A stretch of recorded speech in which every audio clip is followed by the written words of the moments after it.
sports, insight, and great storytelling. Starring Bobby Carpenter and Jeff Tito Thitoff. It's time to attack and dominate. Attack and dominate on this Wednesday. I'm Tito Jeff Thitoff. Bobby Carpenter on my left. Bodie Wells on the other side of the glass. Good morning, Bobby. How are you today? Good morning. Great to see you, sir. Bodie, good night last night? That was a pretty pathetic effort at the Garden in the fourth quarter, but other than that, not too bad. The end was very sudden. It was. Looked pretty good for three quarters. Yeah. How'd the cross go last night, Bob? Well, really well. They beat up Dublin Coffin pretty good. Big show lined up for you today. We will have Austin Ward on around 7:20, as we always do. Rays beat the Guardians last night, 1-0. The Guardians have dropped 4 straight, 5 of 6. They will look to avoid the sweep today at 110. Reds got to win. Reds over the Rockies, 7-2. De La Cruz Lost is some on of fire. Yeah, he's playing really well. Sal Stewart, the rookie, to 2-run homer. That dude's a beast, man. Sal Stewart, he's right. I believe he might be the leading candidate rookie of the year in the National League. He's off to a great start as well. But De La Cruz, 3 for 4 ribbies. Chase Burns had 9 strikeouts, allowed 2 runs on 7 hits in 6 innings. Game 2 tonight at 6:40. NBA tonight, Game 5, Cavs at the Raptors. Series tied 2-2. Tip-off. Actually, Cavs versus the Raptors. I'm sorry. Yes, they're hosting at 7:30 tonight in Cleveland. And we got an update, Bob, from Bodie on the Ohio State schedule. It's now 95 days until the start of training camp, August 1st. It's not many, about 3 months. Yeah, it's not many. Not many at all. Morning Juice sponsored by Riverside Bank in Dublin. 2 hours here on YouTube, the Fan app, HD3, Twitter, and Facebook. Catch the show from 10 a.m. to noon on 10 TV Plus. Download the podcast anywhere and everywhere you get your audio, and tell your friends to do the same. Tell a friend. Tell a friend. There was one Be comedian. a friend, tell a friend. The one comedian said, if you like my show, tell your friends. If your friends don't like my show, find new friends. All right, Bob, make us smarter. Time to get smarter. Morning Juice presents Today in History. Here's your professor, Bobby Carpenter. Take it away, current professor. Oh, boy. It is Wednesday, April 29th, 119th day of the year, 246 days remaining in this 2026. 1 day left in April. You ready for May Day? It's Justin Timberlake once said it's going to be May. Or going to be me. Something like that. Not sure which. I'll figure that out. Oh, goodness. This day, 1862, the capture of New Orleans by David Farragut and the Union forces during the Civil War. This day, 1953, the first U.S. experimental 3D television broadcast shows an episode of, Star Portal? Is that what it was? My handwriting's getting worse and worse by the day. This is Something like that. well, it's Star something. Space Patrol, not Okay, Star at space all. something. Space Patrol in Los Angeles on their ABC affiliate. This day, 1967. After refusing service, which he did yesterday, Muhammad Ali is stripped of his heavyweight boxing title. 1972, The First Time I Ever Saw Your Face by Roberta Flack enters its 3rd week of being number 1. I thought the sun rose in your eyes. Is that Thitoff? Bit of a slower one there. Yeah. So she was also part of Jefferson Starship. Really good. She can. Roberta Flack? I thought so. No. Grace Slick was. Grace Slick. Is that a different person? She's only different in Grace. age and died color 30 years ago. and style of music. Other than that, they're exactly the same. Okay. I just want to get that. I want to get that cleared up for the folks. Yeah. So Grace Slick All is the a white woman. differentiations. Okay. Roberta Flack, not white. African American. Black woman, I'm guessing? I don't see color. That's good. This date, glad you're on that, Jeff. This date, 1974, Richard Nixon announces the release of edited transcripts of the tape recordings from Watergate. Third, in the context of the current impeachment climate, I believe all the American people, as well as their representatives in Congress, are entitled to have not only the facts but also the evidence that demonstrates those facts. I want there to be no question remaining about the fact that the president has nothing to hide in this matter. The impeachment of a president is a remedy of last resort. It is the most solemn act of our entire constitutional process. I mean, they're highly edited. It's very similar, Bob, to what happens when I get back from my boys' trip to Vegas September. Wife's like, "What'd you guys do?" And I give her the edited version. Nothing. Yeah, some things are redacted. Oh, I'm sure. You guys probably get real wild, Jeff. You don't think we wild? Yeah. What do you do? I'm not like I'm go going to to say a it on couple the air. sports books, maybe play some slots, go to bed at 9:30, 10 o'clock, With the CPAPs on? put the CPAPs on. If you're bringing your CPAP, there's nothing that needs to be redacted. Of course I bring the CPAP, Bob. Terrible. First thing we do the every thought year. of strapping up to a machine like that at night is all the incentive I need to continue my fitness journey. Bane had a thing on. Vader had a thing on. Like, why can't maybe that same realm right there, Bob? Ra's And al Ghul slept in like this coffin that kept him alive. That would be more my speed. What'll break your first, your spirit or your body? The first thing we do when we get to Vegas, this is the truth. Before we check in, Get the power strip for the CPAP. no, Bob, that'd be lame. We stop at like the CVS and get distilled water. Oh, there you go. That's big time. Then the party starts, Bob. That's me raising the roof. That's from like Thank 20 you. years ago. That's fine. Is the CPAP, does it need distilled water? Or is that just for Yes. you guys? It does? Yeah, it does need distilled water, yeah. It says don't use regular water. It has to be distilled water. After I drink a lot, I could probably, Yeah. I think my urine is distilled. We're probably just peeing it for you. Thanks, Bob. I'll keep that in mind at the Halloween party next year. Absolutely. This date, 1992, April 29th, 1992. There was a riot in L.A. Tell me, where were you following the acquittal of the police officers in the Rodney King trial? The L.A. riots begin. Okay, I'm here outside Parker Center where protesters have descended on the place. It was during Chief Gates' news conference. They got here. It's been growing steadily. With me is one of the protesters. He cannot give his name, but tell me, what exactly, how do you feel Here's his about all face, this? though. I feel that it's a great travesty of justice. I feel that the jury in Simi Valley gave the okay to continue to abuse and oppress and suppress black people in this country. I feel that there is an undercurrent of racism and that the system is rotten to the core. And I couldn't sit in my home and just watch it on television. I had to come here and let my voice be heard. Robbed some stores, set a lot of things on fire. Hey, it's not about the money. It's about sending a message. Yeah, that's exactly right. Oh, maybe the free liquor, though, you're getting. Well, that The liquor stores always seem to go first. I don't know if it's because they're just in Like the right Walmart. spots. Yeah. I'd be raiding for distilled water. That's How many that gallons is could the I most hold? depressing thing I've ever heard, Jeff. I'm going to be honest. See, now that's hyperbole. You have heard more depressing things I in don't your know. life. Well, You're top telling me- 5 at least. For sure. Okay. This day, 2004, the final Oldsmobile is built in Lansing, Michigan, rolling off the assembly line after 107 years of service. Oh, goodness. And then in this date, 2015, a Major League Baseball attendance record is set. The Baltimore Orioles play the Chicago White Sox.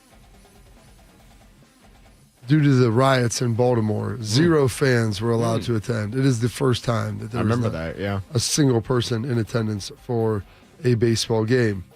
Some birthdays today. Born on this day, 1863. The news publisher and writer William Randolph Hearst. Turning 93 today. Still alive. Not dying. He doesn't need distilled water or CPAP. Just needs a nice hash pipe. Mr. Willie Nelson. And we'll all meet back at the local saloon. We'll raise up our glasses against evil forces, singing whiskey for my men, beer for my horses. That song came out when I was in college. If you would have told me Toby Keith would have passed Yeah. away before Willie Nelson at that point, I would have said, as the kids say, bet. I used to do a pretty good Willie Nelson impersonation. Really? I haven't done it for a while, but I used to do one. What happened to it? The singing or Yeah. Okay. There's weight. It's like, it's kind of, I mean, it's, you put like your head back, kind of hold your nose, and you do this while you sing. He used to come to a lot of the Oilers practices, my dad said. My mom complained because she said he always smelled like weed. Really? Hard to believe. On the road again. That's not. Just can't wait to get on the road again. That's not very good. Yeah. I said it used to be. I didn't say it was now. That's how it used to be. That's fair. Fair enough. Born on this date, 1938. Lost a great one 5 years ago. One of the great investment gurus of all time, Mr. Bernard Madoff. R.I.P. Hey, listen, if you can get RH. those folks to give him their money, he's ready to roll. Goodness. Born on this date, 1947. Where is this? Tommy James. He was the lead singer of Tommy James and the Shondells. Turning 79 today, I might add. And Johnny Miller turning 79 as well. The two-time major winner of the U.S. Open and British Open. This is a tense moment for awaiting Johnny Miller. Schlee will have to chip in for a tie. Got Summerall.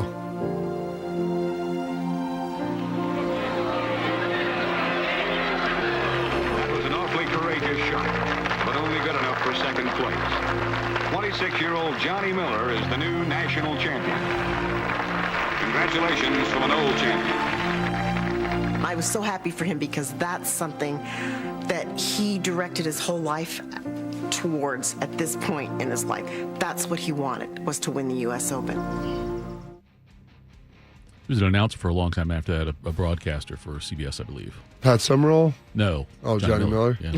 I think Summerall may have done a few events too, but I think that Johnny Miller for a long time was also. So he would have been 39 when he won the U.S. Open, which is on the older side of things. What year did he win it? 76, and he was born in 47. 29, right? 29, never mind. Why do you call him an old champion then? I was digging in on that. I thought that there may have been something else to it. Good job on the math there, Jeff. Thanks for bailing me out. I guess this is why I can't drink in the mornings anymore, because I got to keep you on your toes. I like that. Anymore is the key term in that. Born on this date, 1951, passing when I was in college. The man they called the Intimidator, Mr. Dale Earnhardt. Labonte up high. Earnhardt uses the left car of Rick Bass as a pick. 20 years of trying, 20 years of frustration. Dale Earnhardt will come to the caution flag to win the Daytona 500. Finally, the most anticipated moment in racing. If John Elway can win the Super Bowl, Dale Earnhardt said he could win the Daytona 500. Checkered flag. Dale Earnhardt finally is a champion of the Daytona 500. What a line. If John Elway can win a Super Bowl, Yeah. Dale Earnhardt said he can win the Daytona 500. Passed away in 2004. Turning 72 today, though, one of the all-time funny men, Mr. Jerry Seinfeld. Now that's a great-looking shirt. Aye, Captain. Yeah. See, I'm glad I ironed it. It's perfect. Look at it. It's fantastic. Kramer, how am I going to wear this? I can't wear this. Hey, this looks better than anything you own. You know, in 2 months' time, everybody's going to be wearing the pirate look. What is that? It's the puffy shirt. Look at it, huh? What do you think? Is it cool or what? Why are you wearing this now? Why am I wearing it now? I'll tell you why I'm wearing it now. Because the road talker asked me to, that's why. And I said yes. Do you know why? Because I couldn't hear her. Good scene. Have you watched much Seinfeld, Bodie? I haven't, and I'll be honest, anytime I see anything from it, I don't really love it. Okay, that's fine. Yeah. When Patchy Hawk was going through his injury to his eye, did he ever wear a pirate shirt on the air? Because he should have if he didn't. No, he just wore a patch. Great. I don't know if many people have. Some people would call those blouses. Yeah, Kind sure. of like what Prince would wear. Shirts Game versus blouses. Blouses. I mean, a pirate shirt looks like an article of women's clothing. That was a different time. It's not a woman's suit. What's the label on it? Mysterious. The It's got buttons no on the wrong pockets. side. Right. It's on the other side. Is there a different name for a female pirate? Do they have female pirates? I don't know. That's what I'm asking. I'm not sure. I didn't do the show prep on that part. But I know that, I mean, every pirate I've ever seen is a man. But if there was a female pirate, would she have like lady pirate? Would she have? It's a great question. Piratess? Why don't you start looking? Why don't you ask Greg? Was it Keira Knightley is in Keira Pirates of the Knightley, Caribbean? yeah. She's kind of a pirate. Pirate-ish, right? Pirate-esque. Pirate-esque. Pirate-like? Pirate adjacent. I'm a horologist. Oh. No, it's the study of, what is that? Study of time, I think, or something like that. There you go. Daniel Day-Lewis turning 69 today. Oh, you didn't get anything from him? You didn't say his name. Did I not? No. Son of a gun. Oh, man, his Last of the Mohicans is so good. And he's really good in Gangs of New York. Michelle. Played Abe Lincoln, too, didn't he? He did. And 10 years ago or so, and one of the, not the vampire hunter? The real, like. Abraham Lincoln Vampire Hunter? Yeah. That's how I like to imagine my Abe Lincoln. Yeah. Killing vampires. Can't believe I forgot to throw that out to you. Michelle Pfeiffer turning 68 today. You're catnip to a girl like me. Handsome. Catwoman? Dazed. And to die for. Mistletoe can be deadly if you eat it. But a kiss can be even deadlier if you mean it. You're the second man who killed me this week, but I've got 7 lives left. I tried to save you to grab you. It seems like every woman you try to save ends up dead. Or deeply resentful. Maybe you should retire. She was good in that. Have you ever seen that? That is Batman 2, I want to say. Batman Returns, it was called. Yeah, The Returns. She was good in that. I've only seen The new ones? Christian Bale and then the newer one with Robert Pattinson. Michael Keaton, I didn't hate him, but she's really good in that. It was such a huge deal when the first one came out with Nicholson. That one in 1989. The Joker? Yeah, with the Joker. But such a DeVito was the Penguin. DeVito was the Penguin in the good. second one. That, yeah. And Christopher Walken in that second one also. What did he play? He was the one who tried to was trying to get Penguin elected mayor. Really? Yes. I don't remember that. Christopher Walken was in that I mean, one, it yeah. came out like 92. I was 9 years old. Michelle Pfeiffer killed him in the movie. I remember Spoiler her. alert. I remember Michelle Pfeiffer. She was very sassy. She got him. She come out kissed him and electrocuted him at the same time, kind of thing. Oh, which may as well get married if you do that. By the way, the Shatter's coming strong, Bob. I don't know if I can say the name or not. I guess it will. Wank Puffin Enterprises. Gave us the difference between a pirate and a lady pirate. Lady pirates don't have swords, but it looks like according to the research I did, pirate is just pirate. Sounds like a unisex name, yes. if you will. It says on here, simply a woman who engages in robbery at sea is sometimes called lady pirate. Primarily, pirate is just pirate. A shield maiden refers to female Scandinavian Viking warriors who commanded ships. Oh, I like that. That sounds good. Turning 63 today, one of the great all-time Blue Jacket coaches. Undefeated. Never lost. Mr. Mike, the bully Babcock. Mike, you mentioned the Blue Jackets. You like the direction they're going in, up-and-coming team and all of that. Tell me what you're looking forward to in terms of this group that you have and what you're trying to get out of them. Well, I think the biggest thing is first thing we got to get to know each other. And so as Trust much each as other, I think build I know trust. about these guys, I don't know them. So I'm going to have to learn about that and what makes them tick. But also putting a group together. We're hoping to have a good day here today as well. Give a little more leadership to the group. So, I mean, we've got a lot of work to do. We understand that, but we're excited to do it. The getting to know them may have been his flaw. Yeah. Wants to know them very trying to personally. get to know my team, and got fired for it. Grab their phones, see what's inside. Turning 56 today, the last American to win the career Grand Slam, Mr. Andre Agassi. Game. He wins it with an ace. Agassi is the new Ford Australian Open champion. 4-6, 6-1. His 10th ace. 7-6, 6-4. Great friends embrace. Sanford's never won the French. Agassi, the last guy to. It's crazy. He's 56. We need some better male American tennis players. Yvonne Lendl, I don't think he never won Wimbledon, and he gave an excuse that he couldn't play Wimbledon because he was allergic to grass. And so, at one Willie point, Nelson never said that. At one point, he stopped playing Wimbledon because of his allergies. But during the tournament, they called him out playing golf. So I guess that grass is okay. Yeah. How about smoking grass? What if he plays? Right. Can he hear it any worse? Can he get any more allergic? Right. Turning 56 as well today, one of the stars of Pulp Fiction and Kill Bill, Miss Uma Thurman. Don't you hate that? This is Pulp Fiction. Hey, what? Uncomfortable silences. Why do we feel it's necessary to yak about bullshit in order to be comfortable? I don't know. That's a good question. That's when you know you found somebody really special. And you can just shut the fuck up for a minute, comfortably share silence. Well, I don't think we're quite there yet, but don't feel bad. We just met each other. That was his boss's wife. Oh, he was in the mob. Yeah, okay. It's a fine line you want to toe there. Have you ever seen Pulp Fiction? I have not, no. It's on the list. I've seen clips. But it's a good. That's disappointing, Jeff. I'm not disappointed. With many things. I'm disappointed in you. Turning at 43 today, one of the greatest, statistically, Chicago Bear quarterback of all time.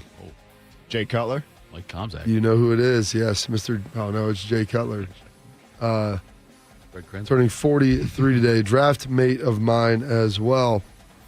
Time for some holidays and observances. My computer will load. There we go. Goodness, it is Denim Day. Denim Dan. International Noise Awareness Day.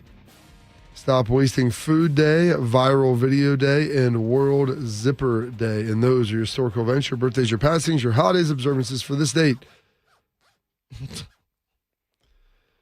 Wednesday, April 29th, the 119th day of the year, 246 days remaining, and one more day of April until May in this 2026. Well done, as always, General. Coming up next, not a ton of love for the Bengals and Browns and some way too early power rankings. We'll do that next. Morning Juice. Hey, I know some of you out there are dealing with this pain, and you've been dealing with it so long, it's become a constant in your body, and you begin to think, well, maybe this is just the new normal. Listen, you want to get back to being carefree, being fun, being active, doing the things that you love. Well, that can all start with an introduction to Dr. Ray Tesner and his team at QC Kinetics. Their regenerative treatments for joint pain can help you out, and they're located right here in Columbus, in Dublin, and Gahanna. They helped me. They helped my father. They got me back to running again with the pain in my knee. It is completely gone now, and I feel tremendous. They're helping patients from their pain, just like me, whether it's arthritis in their knees, hips, shoulders. They're moving, they're sleeping better, they're golfing, running, all the things you want to do. And the best part is, it's without surgery or a long recovery. The science is real.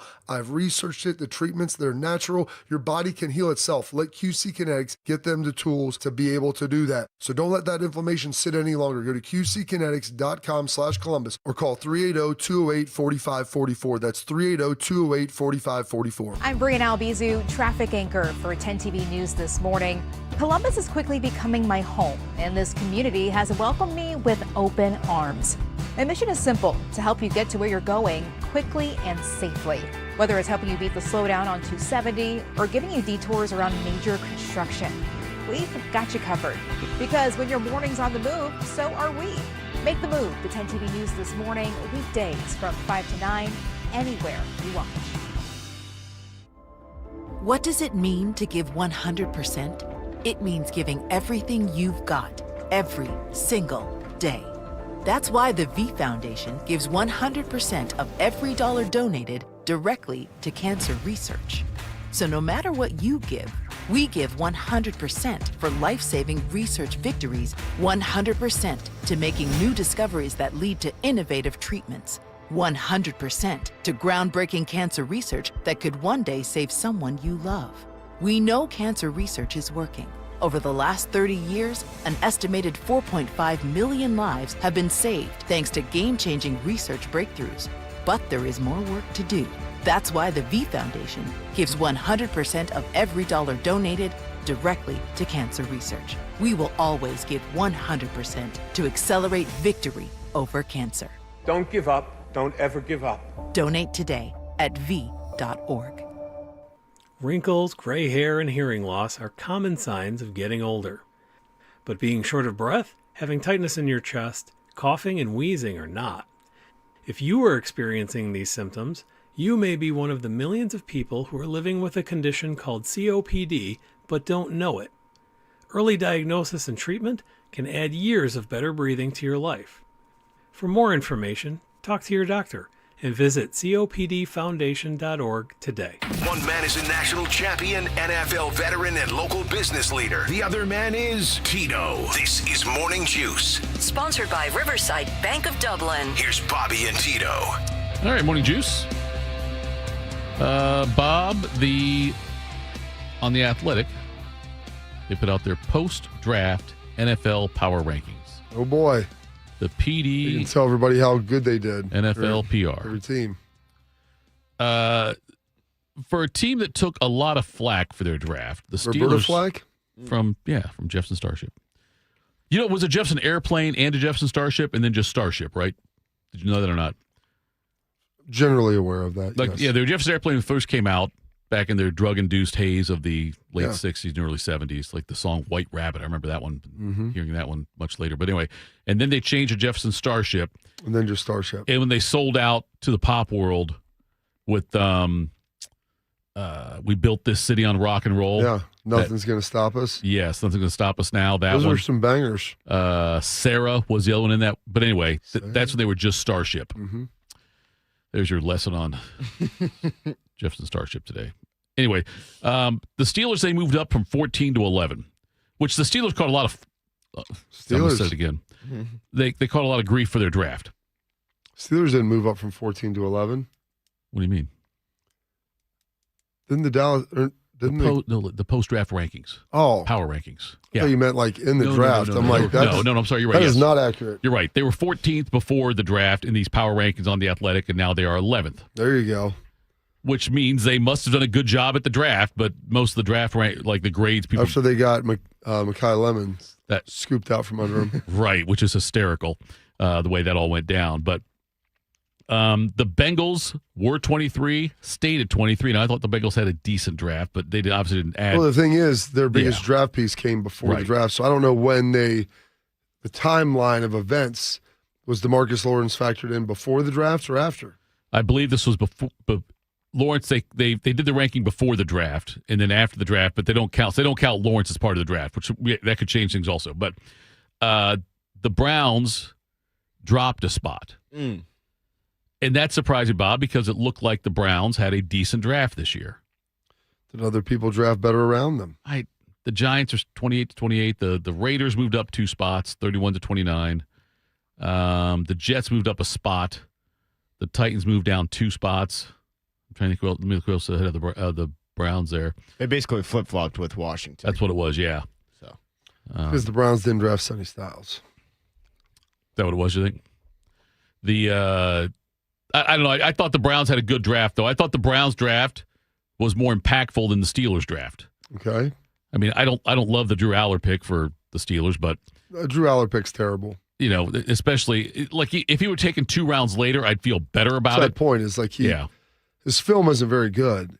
Physically, he has all the ability in the world, but if you go and look at his performance against good teams, not great. Because he's a routes on air guy. He can throw the ball deep. He's pretty athletic.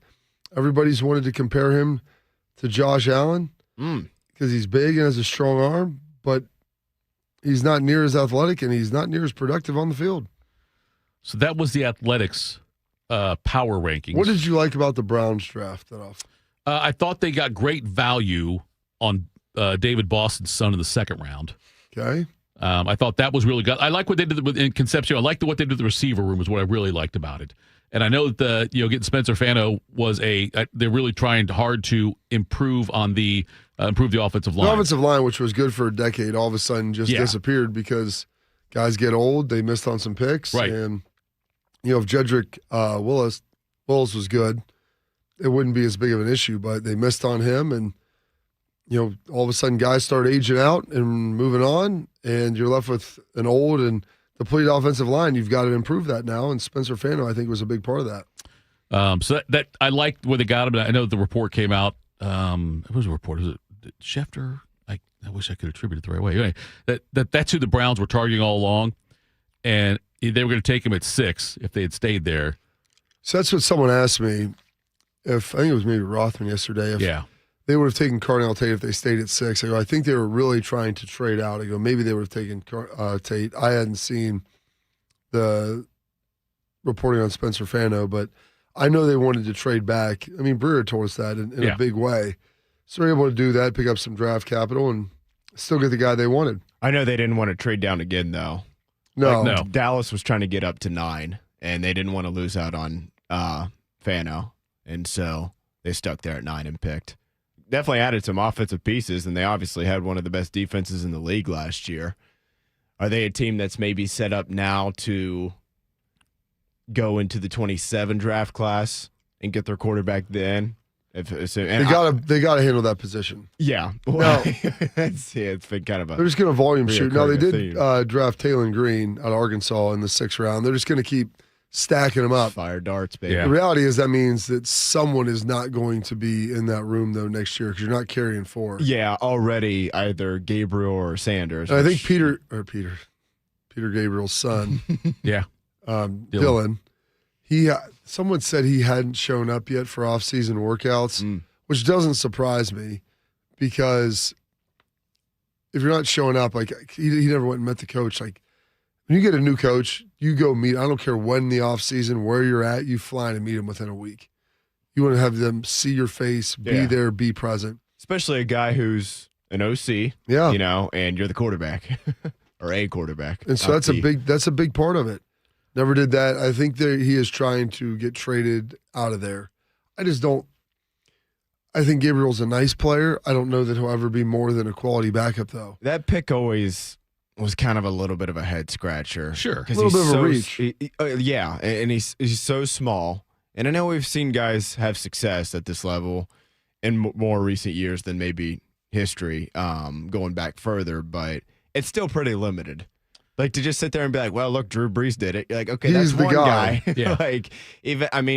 Kyler Murray's been fine, but I don't think he certainly hasn't been number 1 overall pick worthy.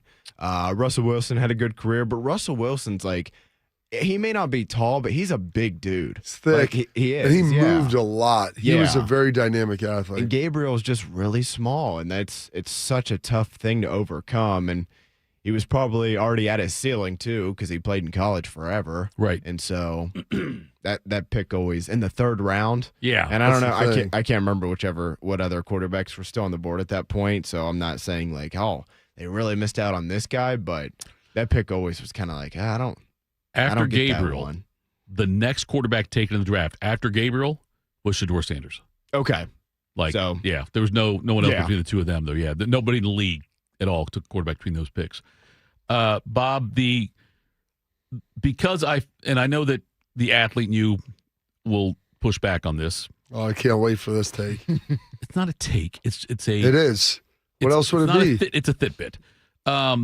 So the Browns season is not going to end with a playoff berth. I think you can safely say the Browns will not be competing for a playoff berth this year. We can safely say the Browns are going to target a quarterback in next year's draft. So, hopefully. So does that mean, Bob, that they should? Unless no, he's Deshaun not. Watson is the answer. So if they had to choose between two, let's say we've got to cut one guy, Sanders or Gabriel. They're cutting Gabriel. They're going to trade Gabriel. Wait, I'm saying, but like it's not that Sanders is that much better than Gabriel. I think it would be more because I think he's got more upside than Gabriel.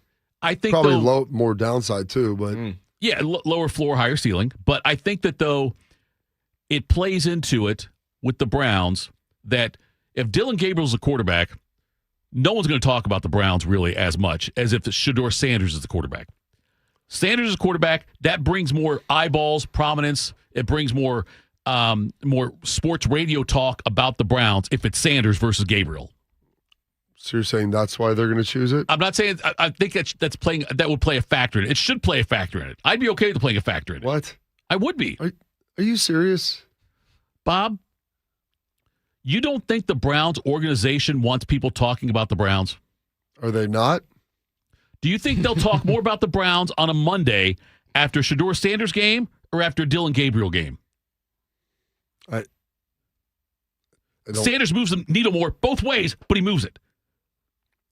You're telling me that you're going to pick a player on your roster based upon the level of fan interest that they generate, especially at a position like quarterback? I did not say that was the only reason. I think it should be a factor in it, though, in the decision making.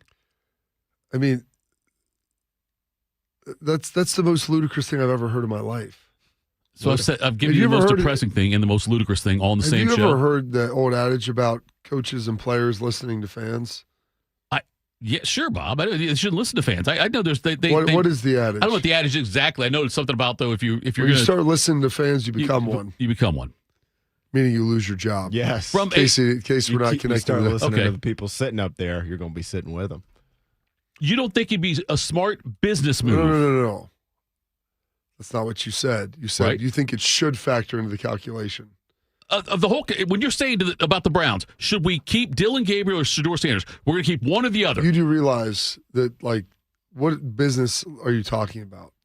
Well, let's see. It's not always with the Browns. I don't think it's about wins and losses this year. I think the Browns should want to suck this year, and that's fine. Okay, so I think they should want to suck. Okay, so regardless if it's Sanders or Gabriel, they're going to suck. He was saying those are the only two guys they're going to play. I honestly didn't say they're going to play. I'm saying if they're going to cut one of the two. We talked about if they were going to cut one of them. Well, if they're not playing, nobody's talking about either one of them anyway. Well, okay. I would probably push back against that. If Sanders is the backup, I promise you Steven and Deshaun doesn't play well week one. Yeah. Stephen A. Smith's going to have a segment saying, by God, you got to get Shedeur in there. There won't be one about, and he wouldn't do one about Dylan Gabriel. No, he didn't even know who Dylan Gabriel was. He called him Peter Gabriel. No son. He dropped the Peter's son Dylan. That Stephen A. has any idea anything. You think if you just gave him 50-50 shot, left-handed or right-handed, you think he could get that? No. So all I'm saying is, Bob, I don't think the decision on Sanders or Gabriel, whichever one they keep, I don't think it will have a huge impact, if any, on their record this year. I think they're going to suck no matter what. Wouldn't you want to keep the guy you think that maybe has the best potential to be good?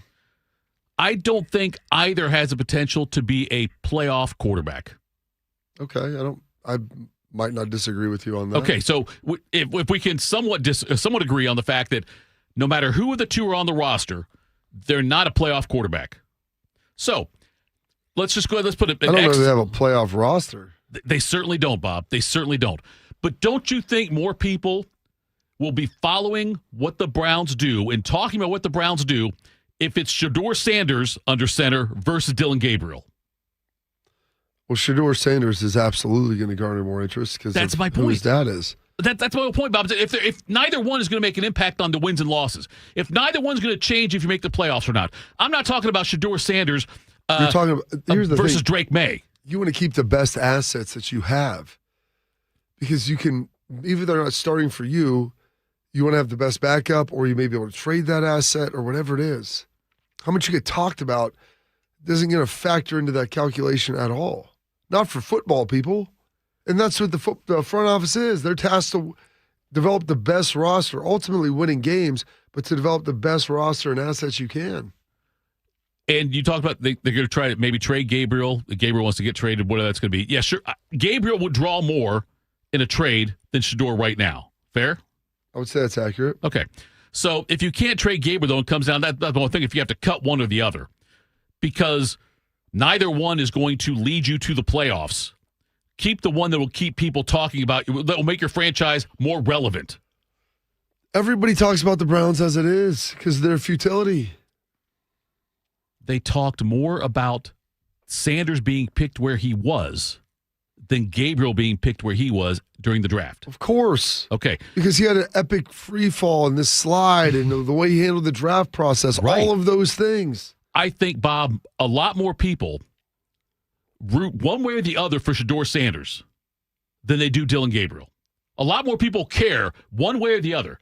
Either I told you that guy was overrated. How in the hell did Mel Kiper Jr., who the hell is Mel Kiper Jr.? But how in the hell did he have him ranked so highly? But no one talks about Dylan Gabriel is, and I don't see race or color, he's vanilla. Okay? He's vanilla. And so not as many people talk about the vanilla than they would the other one. How does that matter? Because I think if you're the Browns, you want to be talked about. Do you? Or do you want to win? This is maybe the problem. Okay, this might be the problem with your perspective. But no, we've already said, though, they can't win.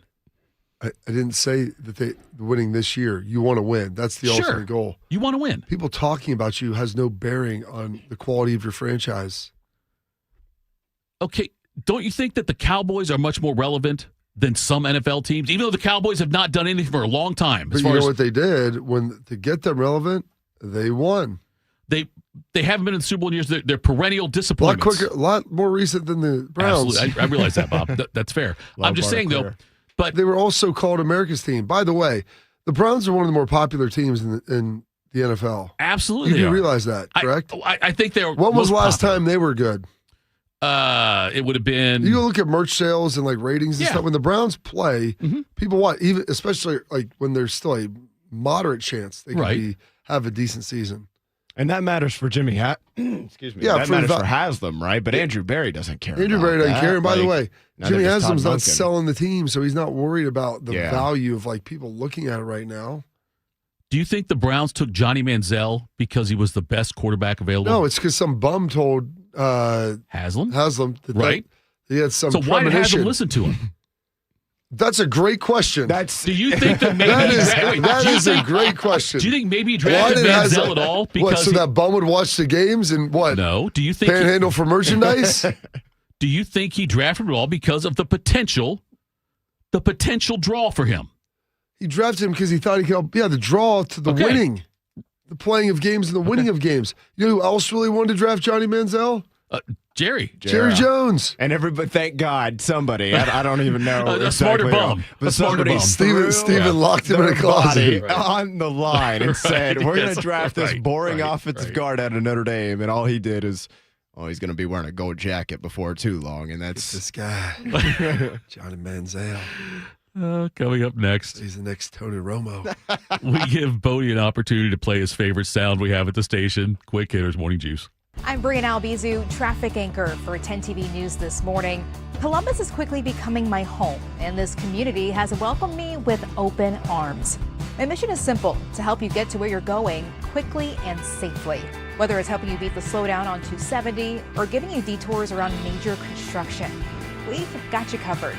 Because when your morning's on the move, so are we. Make the move to 10 TV News this morning, weekdays from 5 to 9, anywhere you watch. You served behind the desk. You served in combat. You did 4 years and got out. You were drafted. You gave 20 years. You gave exactly what your country needed. And so did you. When you raised your hand and swore an oath to your country, when you put your name on a dotted line, you became part of only 1% of Americans who did the same. You are a veteran. You are a veteran. You are a veteran. Because no matter when, where, or how you served, you made a sacrifice for your country, and you deserve support. If you're struggling with life after service, don't wait. Reach out. Reach out to a loved one, to a fellow veteran, to VA. Find resources at va.gov/reach. Brought to you by the United States Department of Veterans Affairs and the Ad Council. We asked parents who adopted teens to share their journey. Nathan has taught me to embrace the moment. Age-wise, I'm in my late 60s. I'm old enough to be his grandfather. Will he be embarrassed to acknowledge me as his dad? I think the most important thing we can do is let them know that they're safe, that they're valued and cared for and loved, and that they're important. I knew I wanted to be adopted by him because of how he taught me to be the person who I am today. And it's coming from a dad that didn't expect to become a dad. And I feel very proud to be his son. I was what he needed, and he was what I needed. Every day is full of new opportunities. That's what it's been about, realizing the simple things that it takes to make such a huge difference in these kids' lives. Learn about adopting a teen from foster care at adoptuskids.org. Brought to you by Adopt US Kids, the U.S. Department of Health and Human Services, and the Ad Council. I lost count of how many foster homes I lived in. 20, maybe more. Each time, a new family, a new room, but never a space that felt like mine. There are more than 100,000 children in foster care waiting to be adopted. The Dave Thomas Foundation for Adoption is working to help find them a permanent home. Now I have my own room and decorated it myself. And just like my family, it's mine to keep. If you have room in your home or your heart, see how you can help at davethomasfoundation.org. Bobby played for the Dallas Cowboys. Tito wears assless chaps. I'm dead sexy. You're locked into Morning Juice. Morning Juice. Bodie, let's hit him up.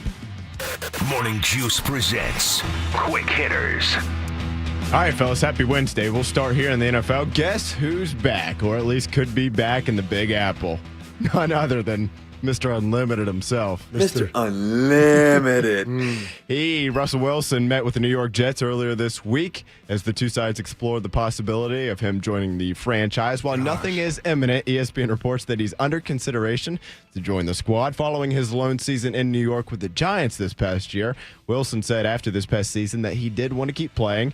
After acquiring Geno Smith in a trade from the Las Vegas Raiders, head coach Aaron Glenn said and made it clear that Smith would be the team's starting quarterback, but they have very little to no experience behind him on the roster. Got some other quarterbacks here. Bailey Zappi, he is 4-5 as a starter. Brady Cook, he was 0-4. And then they just drafted Cade Klubnik out of Clemson in the 4th round this past weekend. Bobby, it's a win for everybody if our boy sticks around, isn't it? Gosh, the more he keeps playing, let's give us some more content. Oh, yeah. I mean, Big Apple Russ is maybe my favorite Russ. You know, Bronco Nation, let's ride. He was ready to go. He's just a guy in search of an opportunity. And you want to see him get that opportunity. Hopefully, you can put out some more social media. Oh, yeah. Most social media content. Oh, get Sierra in there. She's phenomenal. Great beard for him. It's a great situation. The Rustler in the Big Apple with the Jets. If there's one guy that can save and turn around the fortunes of a struggling franchise, it's the Rustler. What proved to be a more awkward press conference? When Russell Wilson did the Let's Ride thing, or when Rudy Gobert licked all the microphones right before COVID? Oh, I liked him licking those microphones. That's what I'm saying. That was awesome. Now you watched the slow-mo. I'm just saying that I think that it was a more, both of them equally ineffective. The Let's Ride. Yes, and disturbing. You're right. Yes, disturbing. And then the other one, I think probably third on the list would be the Duval.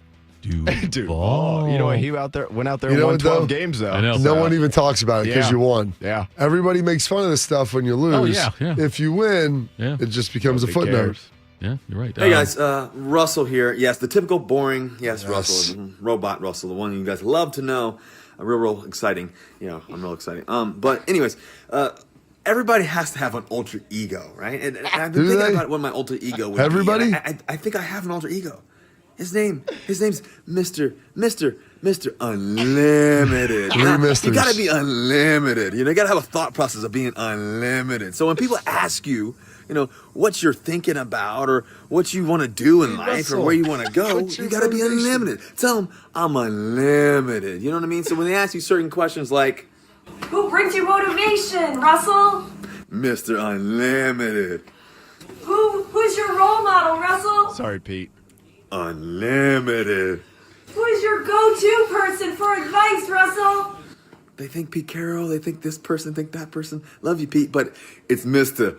Unlimited. So you ask yourself in the mirror. I would love to know what Sarah's reaction was when he asked her, like, hey, here's what I'm thinking about doing. What do you think? That's true love, bro. God, oh my God, it's something. It is something. That guy's she might get an Academy Award right there for pretending to care about that. Who's your go-to, Russell? So I feel like it's Dwight Schrute. The one person that could fend off him would be himself. Like, who do you go to when you're feeling down? I go to myself. Yeah, my alter ego, though. Mr. Unlimited. Not just myself. I love like you said, Carp, three misters. Just really had to emphasize the point there. Gosh. Yeah, I think before you say, I'm going to do 2. No, wait. No, the two's third on one. How about 4? Jet Nation, time to fly. 4 seems like too much. Well, let's just shoot 3 It's misters. takeoff time, Jets Nation. And the thing is, too, the amazing part about this is, like, I think there's a pretty decent chance he'd play if he was backing up Geno. Yeah. Like with Geno's up and down play last year. What's the difference of who's out there?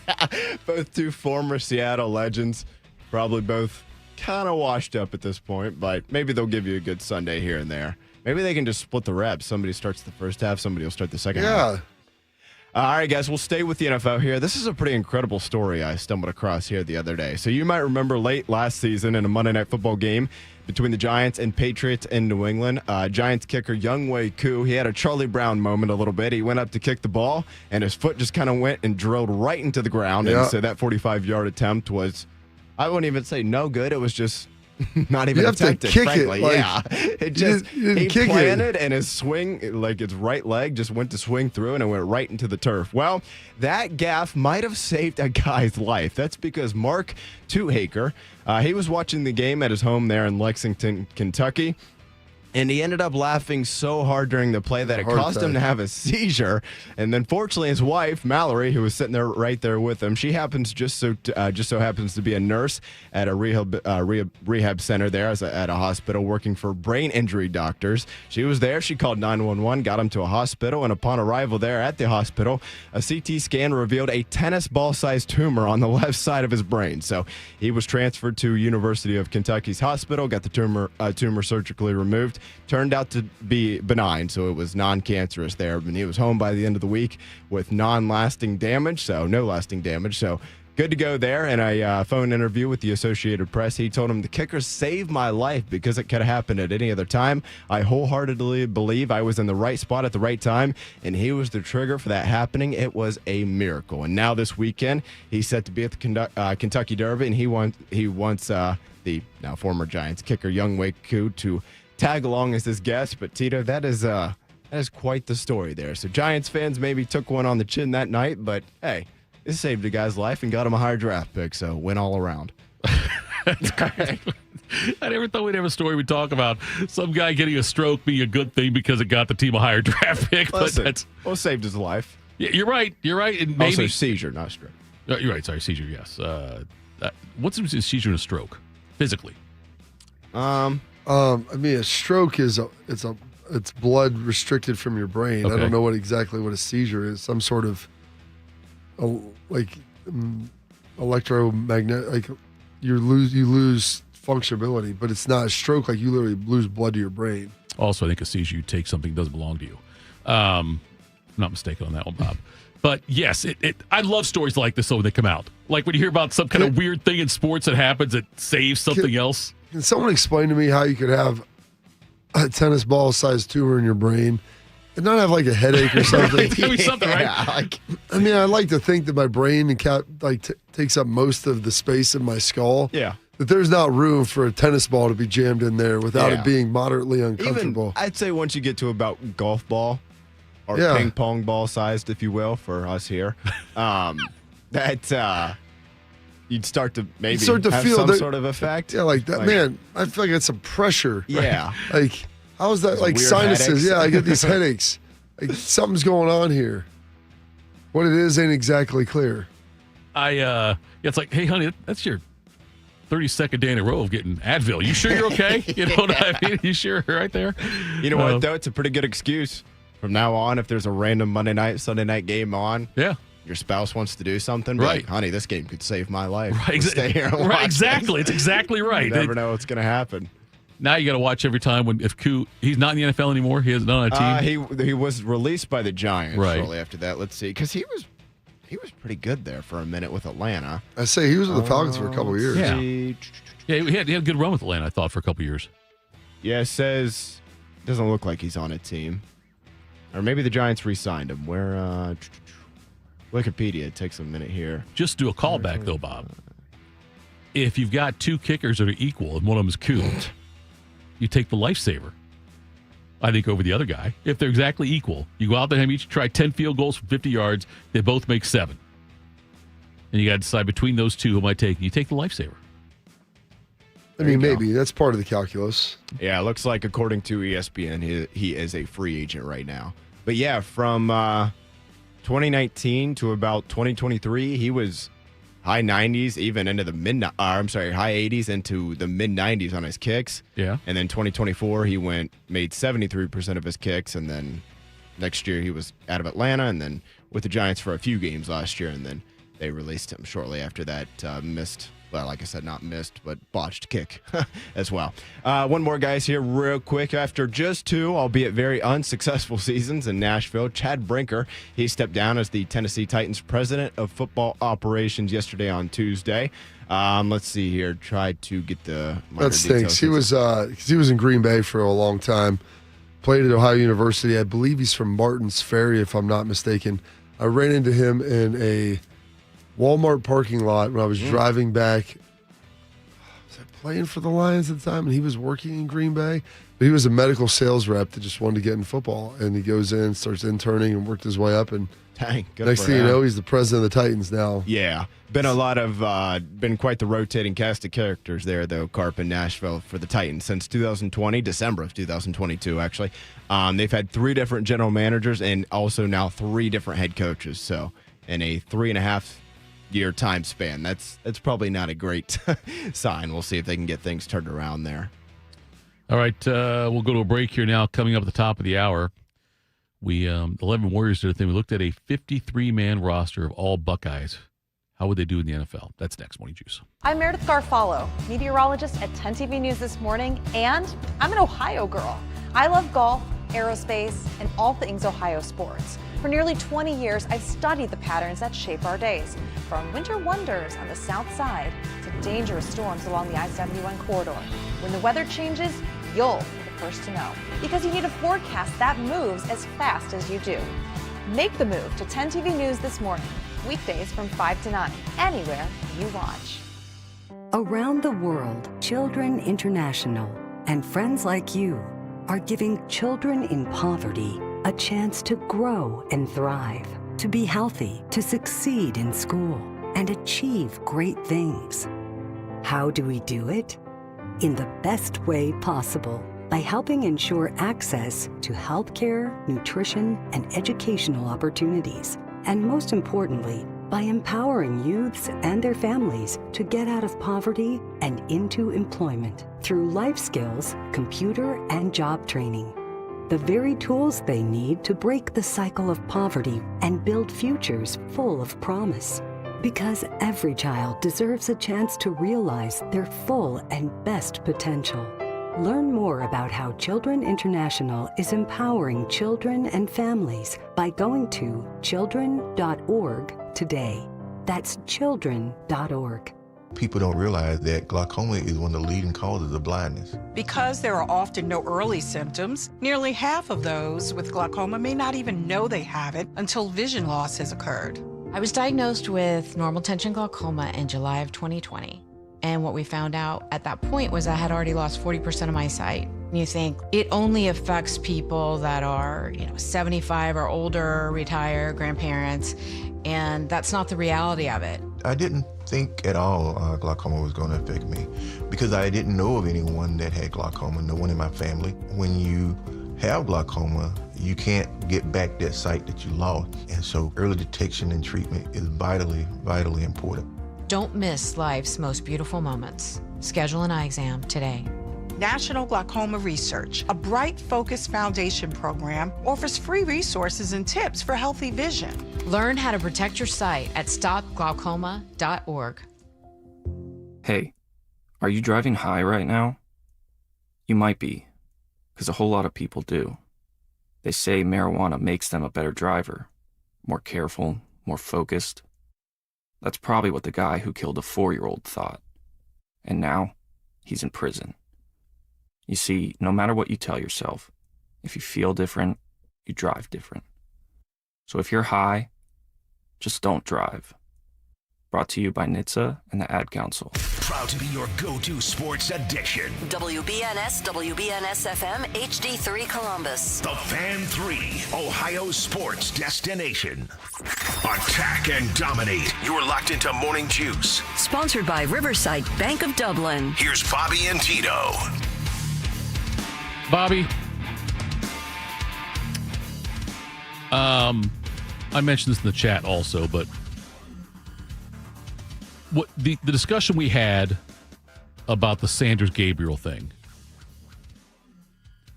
there's no shtick there. There's no, I'm just doing it to get an argument or something like that. No one could possibly believe that would be a position you would take. It shocks me, Bob. It truly shocks me that no one sees my point of view on it. Or no one. I'm sorry about that. No, I'm not. No, Bob, this is introspective You here have now. my deepest sympathies. No, I'm being introspective here with you now. Like, I don't make that, like, I don't sit here and say, I'm going to say this right here, watch this, look at the script. I'm going to say this just to piss Bobby off. Or to disagree with Bobby. I don't do that. And it surprises me. That surprises me, too. It surprises you that it surprised me? Well, I don't know if it should be disappointing that that's the case, or I should just but it's good. Feel sorry for you. No, wait.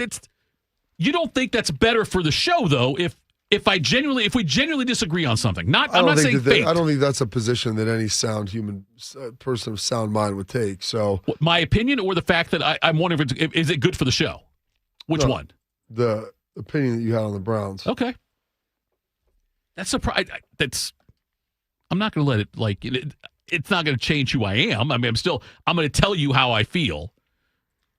Every time. Maybe that's why you don't run an NFL franchise. That's the reason. Among others, but that might be an underlying reason. You want to do a fan poll on who you think they should keep? Speaking of fan poll. Who gives us better conversations? Jackets making the playoffs, Bodie? We know that yet or not? Curious. My vote's yes. Your vote's still yes on that one? I wasn't sure everything's changed lately with the NHL playoffs. Is there like a deadline on that? Or is it just like, eternity? At some point. Because I'll take the yes. I mean, I'll take the over on that. Yeah, they're going to make it eventually. I think as soon as they were eliminated, all of a sudden the question, when you read it now, should be next year. You know what I mean? Like you should. It doesn't say next year, or but just the next. Ever. Yeah, right.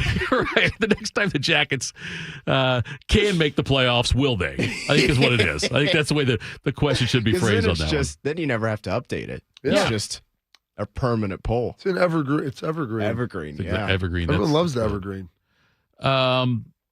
Dan Hope, 11 Warriors, decided to, because it's the off season, put together a roster of 53 Buckeyes that are currently in the NFL, or they played at least a little bit last year. They played one game last year is what it said, and are not retired. You cannot take anybody who did not finish their career at Ohio State. So he eliminated Joe Burrow and Jameson Williams from it. All right. I agree with that. Okay. So he went through and put the list together to see how this team would compete. Also, he said no salary cap. The fact that, you can't have a salary cap. The fact that you even get a full 53-man roster is impressive, because that means you have to have at least 53 guys in the league. There's one position that did not get a Buckeye. No, Cam. Kicker? That's the one. Pull Nuge off the shelf? Jaden Fielding. Well, it's a Fielding, though, went undrafted. So he's not, they do not count him in. If you got drafted, you get counted in. Like Cardinal Tate's on this list. But, there's no kicker on there. So I don't know what they would do in that case. I guess you try to train your punter to do it. Or just don't kick. Never That's kick. right. That's the other way to do it. Right. That's the other option there. The quarterbacks in order now. This is according to the way his depth chart would look. Dan Hopes. Stroud, starter. Okay. Fields, backup. All right. Will Howard, third. Sure. Why not? Why not? Running backs. Dobbins, Henderson, Judkins. It's a pretty good list. The wide receiver list is. Dobbins is really good when he's healthy. He just got. God, it's been so bad for. I was going to say, you can make an argument. One of the two, I guess no longer rookies, but rookies last year would be the starters there. But nevertheless, it's. Wide receivers: JSN, Olave, McLaurin. Wait, which one? Which one? No, I'm just kidding. Okay, JSN. Garrett Wilson, Emeka, Marvin Harrison Jr., Carnell Tate. Okay. That's amazing. That's the receivers that are currently former Buckeyes. I know it's.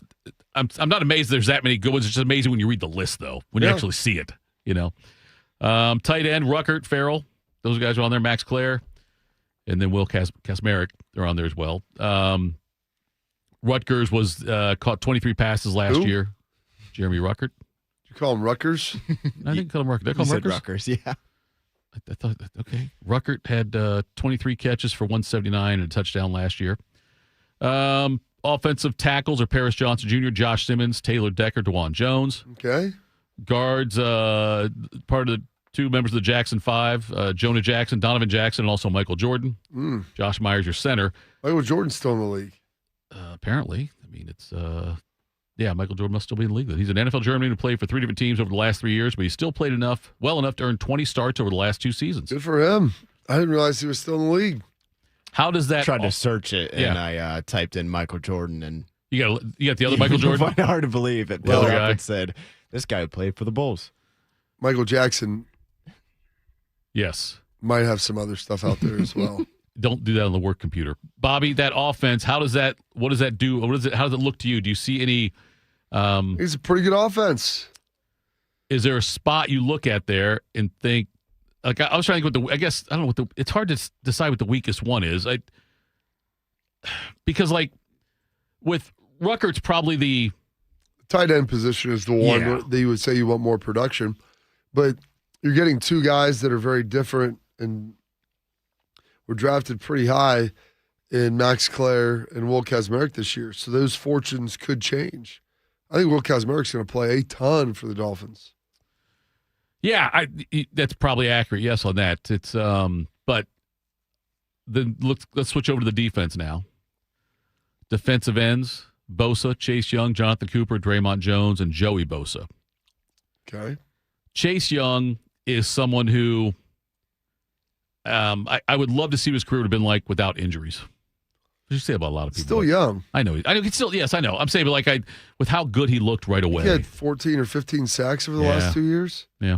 He's doing all right. I mean, not everybody's going to be a Hall of Fame caliber player in the NFL. Oh, I know. I'd say he's one of my favorite players watching Ohio State, and I was really looking forward to see what he could do there. I wish he could have stayed healthy, but he was healthy last year. I wish he'd been healthy his entire career, Bob. Okay, I'm glad he appreciates your wishes. Thoughts and prayers. Cam Hayward heads up the defensive tackles. How old is he now? Oh, Cam's 38. He'll be 37, it says. Yeah, he's old. He was over at practice this year, and I'm like, how old are you, man?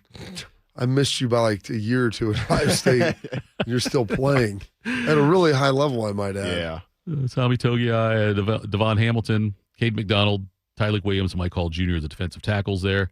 Hayward, what he's done has been amazing. Linebackers, Arvell Reese, Sonny Styles, Pete Werner, Cody Simon, Baron Browning. Yeah. I didn't know Browning was still. What? He's playing well for Arizona. Yeah. You kidding me? They signed a big deal to him.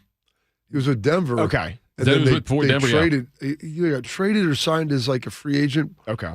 And he didn't hit free agency. He re-signed with Arizona. They signed him to a pretty good deal. And someone asked about him like exploring other teams. He's like, why would I want to explore? Because I like where I'm at right here. Did he? So he signed as a free agent? You think that what it was with Arizona the first time? He was with Denver. Denver first, and they traded him? I'm not sure how that transaction worked. It says, oh, yeah. Let me keep looking here. Sorry. I may be thinking about somebody else because I thought there was somebody, and maybe it's one confused Browning with it, that hung out on the free agent market longer than I thought they would. Maybe that's what I was thinking of. But nonetheless. Yeah, it looks like he did get traded a couple years ago, 2024. When Jonathan Cooper emerged, Okay. like in a big way, and they paid him, and then I forget they drafted someone to go on the other side. They shipped Barron out of there, but Barron, if you look, he got a 2-year, $15 million contract extension with Arizona there. Yeah, I mean it's better to poke in the eye. Thank you, Slags, for that one. Cornerbacks: Denzel Ward, Denzel Burke, Davis Igbinosun, and Marshawn Lattimore. Safeties: Caleb Downs, Ronnie Hickman, Malik Hooker, Lathan Ransom, Jordan Hancock. Is Ransom still in Carolina? Yeah, he played well. Yeah, he last played year. well. No, I didn't know. I know he played well. Yeah, it was just his second year. Yeah. Did he have a pick six last year? Did he have a touchdown last year? I don't know that he had a pick six. Maybe just a big interception. Maybe just a really impressive interception. He's had a couple interceptions. He played a lot at the end of the season. He was playing probably 60 or 70% of their snaps. He was doing a good job for him. Ransom, I remember we had him on several times his senior season as he came into the studio a few times and doing that. Yeah. Do you still communicate with him much or not? Yeah, we text. Okay. Lathan's a friend. Very impressive. I thought, and he's got a future in media if he wants it. You know, he's definitely got a future there if he wants that. Hopefully, has a future in football. Yes, that first and foremost, that is accurate. He's still yes. playing. Yes, it's not like he's 35 years old. I understand that, Bob. I'm just saying. I think if he chooses to eventually go the media route, I think he'd be very good at it just based on the conversations we had with him. Yes. So last year, he had 1 interception. Okay. Maybe it was 5 yards. Must have been, okay. All right. It must have been at a critical point in the game because I remember. He didn't have any touchdowns, so he didn't have a scoop and score or anything. But he played well. He had 51 tackles last year. What is more impressive now? We've gone through those two sides of the ball, offense and defense. Which group of that do you? I don't know. I mean, you're asking, like, pick your favorite kid there. Wow. There's some really good from each. Right. The answer's Cullen, by the way, but go ahead. You look at the receivers there, the running back group, offensive line's pretty good. Yeah. Quarterback, like CJ, was really good early on. He struggled a little last year, but they still made the playoffs. Didn't go all that well. And he got there. No, it did not. But then you look at the defense. I mean, Cam is an all-pro still. Right. At tackle. The other guys have played okay. Devon Hamilton, I think, got a pretty big deal from Jacksonville. And so, I mean, probably think maybe he's the next best guy. So you throw those two guys, pick a couple of edges, one of the Boses, Jonathan Cooper. I mean, there's good dudes playing. The linebackers with Pete, Sonny Arvell, Cody, like they're all good. Safeties, like Ronnie played really well last year. Corners have been playing awesome. Cameron Johnson, the punter, Liam McCullough, the long snapper. The practice squad, I won't read through all the names, but the practice squad includes Jack Sawyer, JTT, Zach Harrison. I think about like guys that are actually on practice squads. I'm like, Stover, Curtis Samuel, Eichenberg, Styles Jr., Thayer Munford, Caden Curry, Akuda, all those guys on the practice squad. That is damn impressive.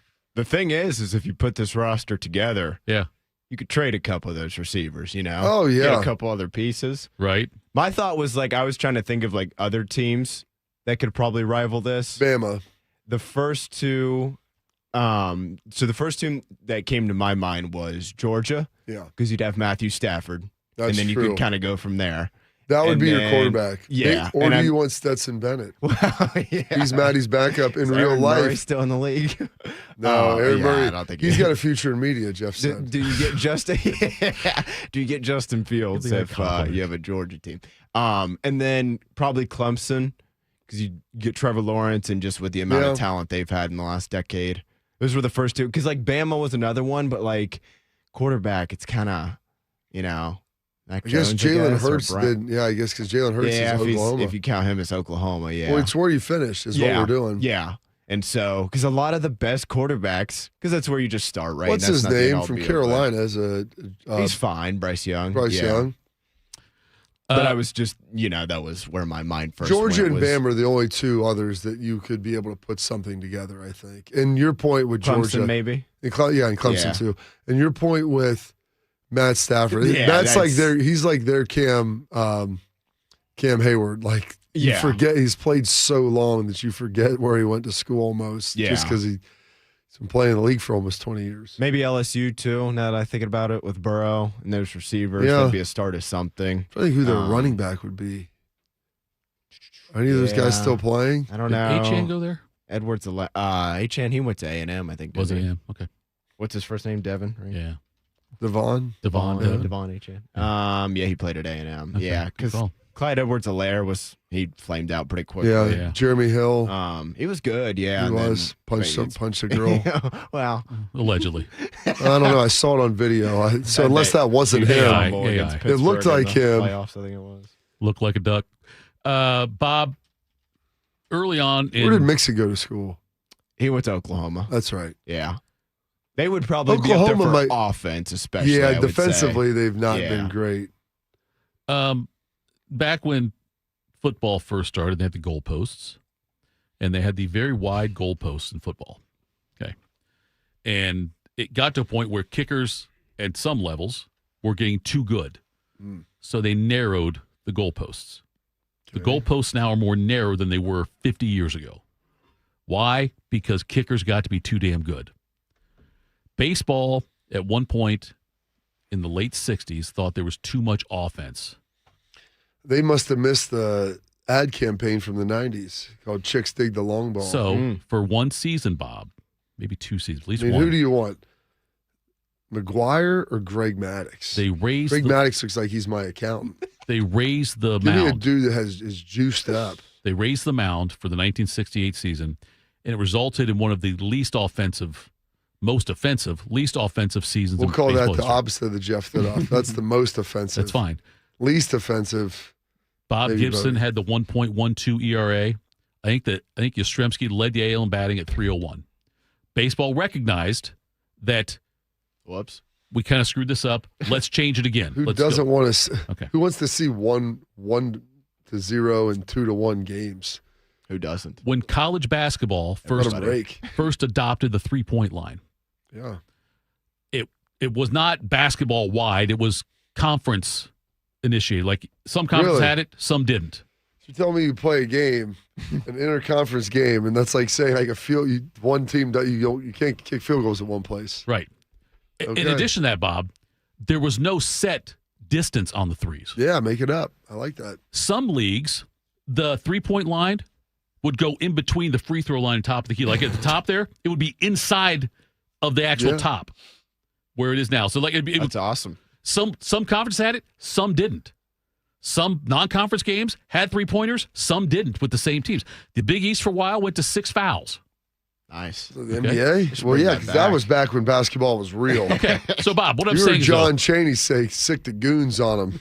all of those He changes knew were what was made. going on. All those changes were made because guys got too good at something and they realized that you couldn't have the 3-point line there. Why?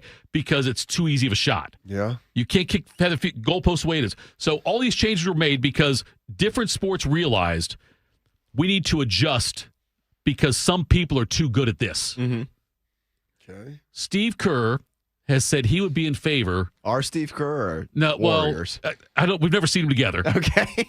Are we sure that's not Steve Kerr? That's what I'm saying. I know he went to Arizona, but maybe he's just a big Irish fan. Grew up just outside of South Bay. Right. So he is saying he'd be okay with abolishing the 3-point, like getting rid of the 3-point shot. Abolish ice? Yes. Abolish the 3-point line. Get rid of the 3-point line. These could be platforms. Maybe I'll run for president. Oh. Abolish the 3-point line. Abolishing everything. I'm just going to tell you this, Bob. If you do run, you still have to convince me to vote for you. I like you, like on a personal level, but I'm not just going to let that interfere with my views on politics. So you've got some selling to do on that one. There are some people though who have said recently, and it's on the scale of 1 to 10, probably closer to a 10 on the outlandish, if you will, scale. But to let each home team in their arena set the 3-point line where they want. I've heard that now, also. there Yes. would be minimum requirements of Yeah. like you have to like do this and that. But like if you're Golden State in the Clay and Curry days, we're gonna push that sucker out. Yeah. If you have great corner 3-point shooters, which most teams now do nowadays, maybe you finagle it that way. Maybe some teams are great on defense. And if you're Minnesota, maybe you're like, we're not going to have any corner threes. Right, yeah. Because we just would, you want to stand over there and shoot a deep 2? Yeah. Go for it. Have at it, yeah. That is kind of like how baseball is, right? Baseball's Where the it's same way. like- You set your dimensions on that. There are certain Yeah. minimums, but if you play in a Yankee Stadium, Are there minimums in baseball? I think there's minimums. I don't think you can have the home run fence at 150 feet. That would be awesome. I mean, the Green Monster's like 200 something, isn't it? It's like 2. Oh, no, it's like more than probably that. 310. Yeah, but it's not. It's But not it's as tight. Down the. It's short. It's short for sure, but I don't think it's in the 2s. I think it. Okay. But I think if you're building a new park today, I have to imagine there's some sort of minimum. And it's unfortunate because I think most parks nowadays are much They're all more the like same. cookie cutter. Yeah. Where remember when Houston had that little hill out there Oh, in yeah. deep center? Like, it is kind of part of the. I don't know, made it a little more fun. Baseball is different too because I think that's probably okay. This whole 3-point line thing, and then in football, imagine the Buckeyes being like, yeah, we're actually going to have a 50-yard field at the shoe because we'll just score 1 million points and we'll still stop you. That might be going too far, but and I don't know that Steve's right to completely take away the 3-point line, but there are nights where, as much as I watch, it's just like, this Celtics series is literally just like, well, who makes more threes? Yeah. It's what it's completely been. Boston's completely blown them out when they've made more threes.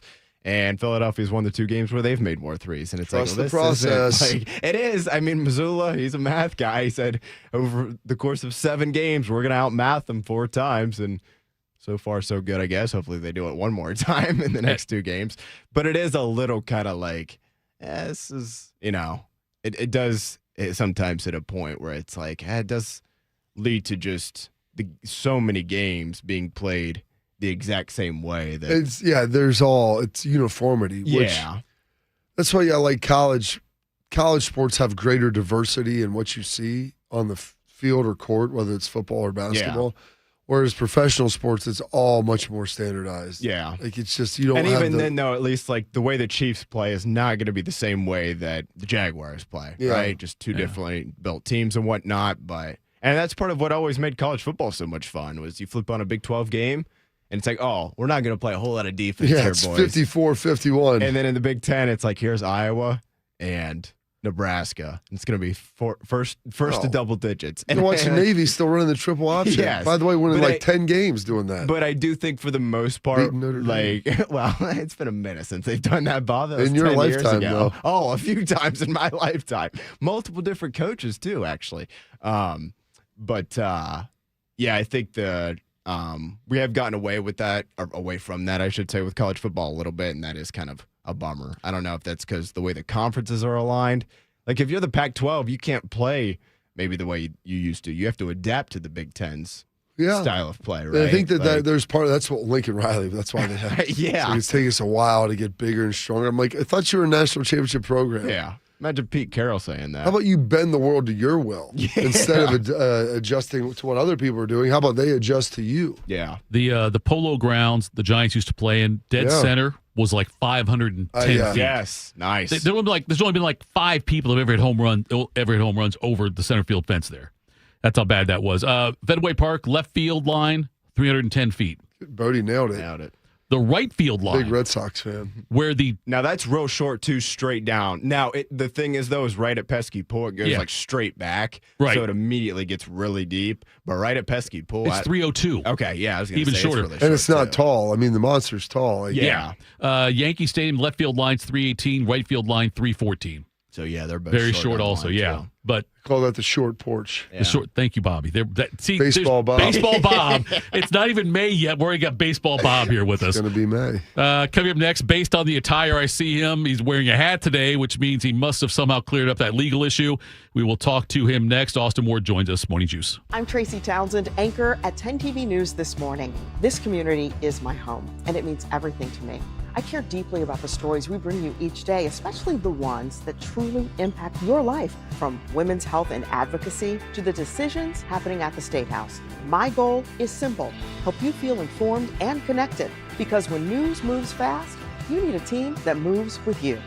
Make the move to 10 TV News This Morning, weekdays from 5 to 9, anywhere you watch. You know what hope is? Hope is action, carving a path forward even when it's hard. And kids who still know how to dream.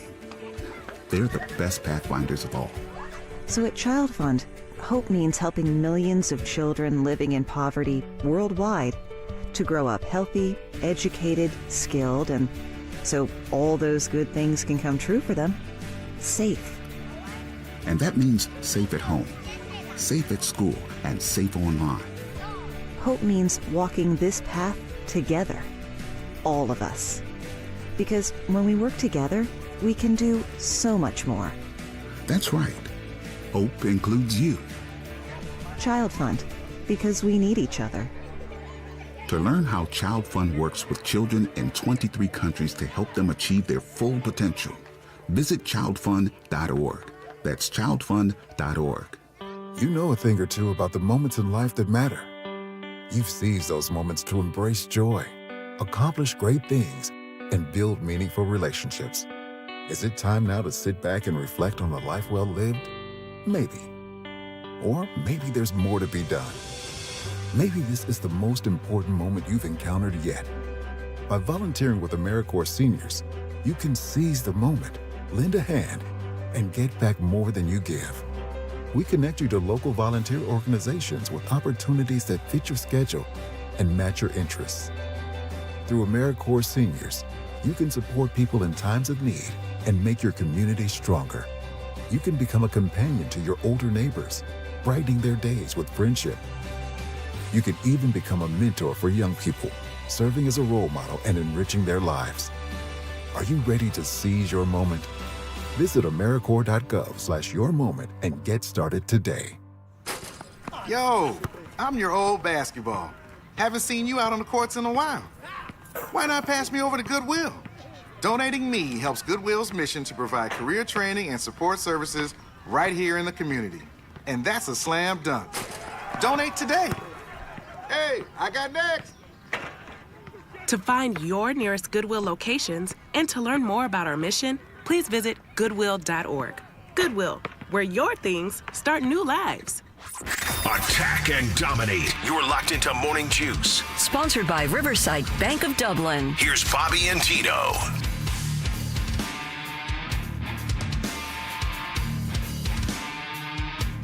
Get Austin Ward on here shortly. Do you need a bank that truly values local business in this town, the opportunity to work alongside them as partners, whether you're a small business or a large operation? Riverside Bank of Dublin. They've got the right tools for the job. Riverside Bank of Dublin. They have the experience of working right here locally in Central Ohio. They understand the business climate in our area. They're going to help you reach your goals. So whether you need an SBA loan to get your business off the ground, a line of credit to keep it running smoothly, or equipment financing to get your business up to scale, Riverside Bank will tailor a solution that fits your needs. Visit them at riverside.bank or stop to get to know them at 6300 France Road. Riverside Bank of Dublin, member FDIC, equal housing lender. TLC, Bobby, you probably remember this. They used to say hat to the back. This guy's got his hat to the back. A guy who considers himself the mayor of Laramie, Wyoming, who holds the shuffleboard record at the Ranger, and most impressive, the commissioner of the Central Ohio Two-Man Scramble League. Here's Austin Ward. Austin Ward joins us. He's one half of The Beat with Austin and Berm. You can catch that podcast anytime. Don't go chasing waterfalls. Yeah, Bobby, honestly, that's one of the things I was going to tell you. I think for you should stick to the rivers and lakes that you're used to. One day you go and take a Livers glimpse. and rakes. Livers and rakes, that's right. Rivers Thank and you. lakes. Thank you Take very a glimpse in the mirror. You don't even recognize your own face. That's what happens there. Where's that rank on your favorite TLC Your song? health is fading and you don't know why. Austin, 3 letters took you to your final resting place. Kind of morbid when you think about it. It's also I'm more surprised you can recite TLC as well as you can. Coach, that's right in my wheelhouse. And the one thing I can remember more than anything else is song lyrics. So got a lot of useless knowledge. Like up livers there. and rakes, like I just did. Livers you got and- that recall like I do. Livers and rakes. Austin, what is your favorite TLC song? It's probably Creep. I mean, I think that's you got a little red light district going on. You're feeling good. That's bump that. So I think that would get me juiced up on a Wednesday morning for sure. Nice. What's going on with this studio? That doesn't look like where I've been before. No, yeah, we're spinning it around, putting you in the car wash. Yeah. Yep, that's what we did. We moved it around like that. It's been in the works for a while. So, but now we're onto the core stage of it, where it's switching out. Okay. But now we got room to put up some stuff. So if you have anything, what are we going to put up? Well, that's what there was a meeting yesterday that I was not included in that they had, but so I'm not sure what all they decided. Look, if we're going to put Bobby's jersey up and AJ's jersey up, which I assume we'll do, I've still got mine from HWA Rec League basketball from the early 1990s that we could probably frame and put up. It was early in our rap when we were really into rap back then, and we were HWA. We were Honkies with Attitudes. That was our name. So. Austin, what are you doing right now? Not sure that would work these days. It might not, no. But HWA is what it said, so you can make it sound like anything if you wanted to. Anyway. Yeah. Austin, with not much going on with Ohio State right now, obviously. Camp's not until August 1st, as Bodie put in the show sheet today. We know that. So how do you spend your time covering the team right now? So right now I've kind of been – what happens a lot is when I am – writing and getting ready for spring camp, I put out these questions, and this is what I'm really interested to see, and then never revisit it again. It's like those questions just exist, and then I never follow up with any answers or think back to what I was hoping to find out. I talk about it a lot. And Berm and I have been on the Buckeye Show the last 2 nights, also breaking down the NFL draft and what that says about Ohio State's roster management strategy. The success that they've had. Also I think getting a reminder that when we hear about 51 new players, some of this was also influenced by the fact that Carnell Tate had eligibility left, Caden McDonald had eligibility left, Arvell Reese could have returned, Caleb Downs had a year left. No, I mean, a lot of these no one was really anticipating, so it was factored and baked into the cake a little bit. But I think when we look back at why the roster is constructed the way it is, and then put that in comparison to a bunch of decisions for guys who returned, like Jack Sawyer, JT Tuimoloau, Tyleik Williams, Denzel Burke on down the line, it's like this became a little bit of an outlier year that I think is easier to understand post-NFL draft. But anyway, we've been going through some of those questions that I had posited in spring and trying to figure out if there had actually been answers. Like there was an opportunity for Legend Bay in spring camp. I wrote about that in March. Did he take advantage of it? Yes and no. And it's, I think, informative for me to put it back and think through what I watched in those 15 spring practices, because we do have a long way to go. So rehashing all of that while it's still fresh in my mind is important. But to your point, Tito, May is going to be the most challenging month. It is the most challenging month on the calendar to get through because there's not a flurry of activity. But for Berm, coaches are already on the road. They are extending offers. They're getting evaluations. There's a lot going on the recruiting trail. So he'll stay busier, and I'll just offer some support in the background. So I was listening to you and Berm last night on the Buckeye Show, and you were saying you weren't sure if Matt Patricia was out. As of yesterday, he was not. So he was currently in the building. I don't know, like you said, who they designate because they're still at the 10-person coach designation who are able to get out and recruit, if you will. But I know Berm's going to be the one hitting this up. Are you still a believer that, I guess, where do you see this high school class ringing in as far as number of commitments? Are you a believer that this is a portal pivot for the long term, what we saw this year? Or is this something that was more temporary, that was driven by, as some of the players you mentioned who ended up jettisoning it quickly to be able to get drafted in the first round? Yeah, no, I think that obviously the transfer portal has to be part of Ohio State's plans, but it's not a black and white situation. There's a lot of shades of gray when it comes to both the size of the recruiting class. Are there 51 of them? I don't think we're going to get to that point for Ohio State. Now, some of that depends on the rules. Let's start there. They are changing all the time. We heard, and I was thinking about this in terms of what Ohio State did with its signing class. In August, Berm and I had Mark Pantoni on the show, and he's like, well, if there aren't going to be these restrictions in place for NIL or collectives are going to be back in place, then Ohio State is going to have to adjust its approach, which it did, and then sign, 27 players.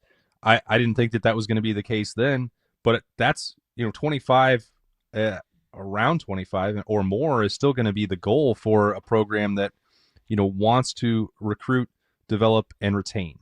And now, are all 25 of those players going to be 4 stars and 5 stars and command, 6-figure, 7-figure NIL deals to enroll in campus? No, I don't think so. It's going to be maybe 10 guys that could contribute right away as true freshmen, and Mark Pantoni or Ryan Day can view those as first-round picks, and then you look at 4 second and third-round guys and fill that out with maybe undrafted free agents who are Midwest guys or born in the Buckeye State who want to play in the Scarlet and Gray and aren't going to take a huge financial outlay to do that.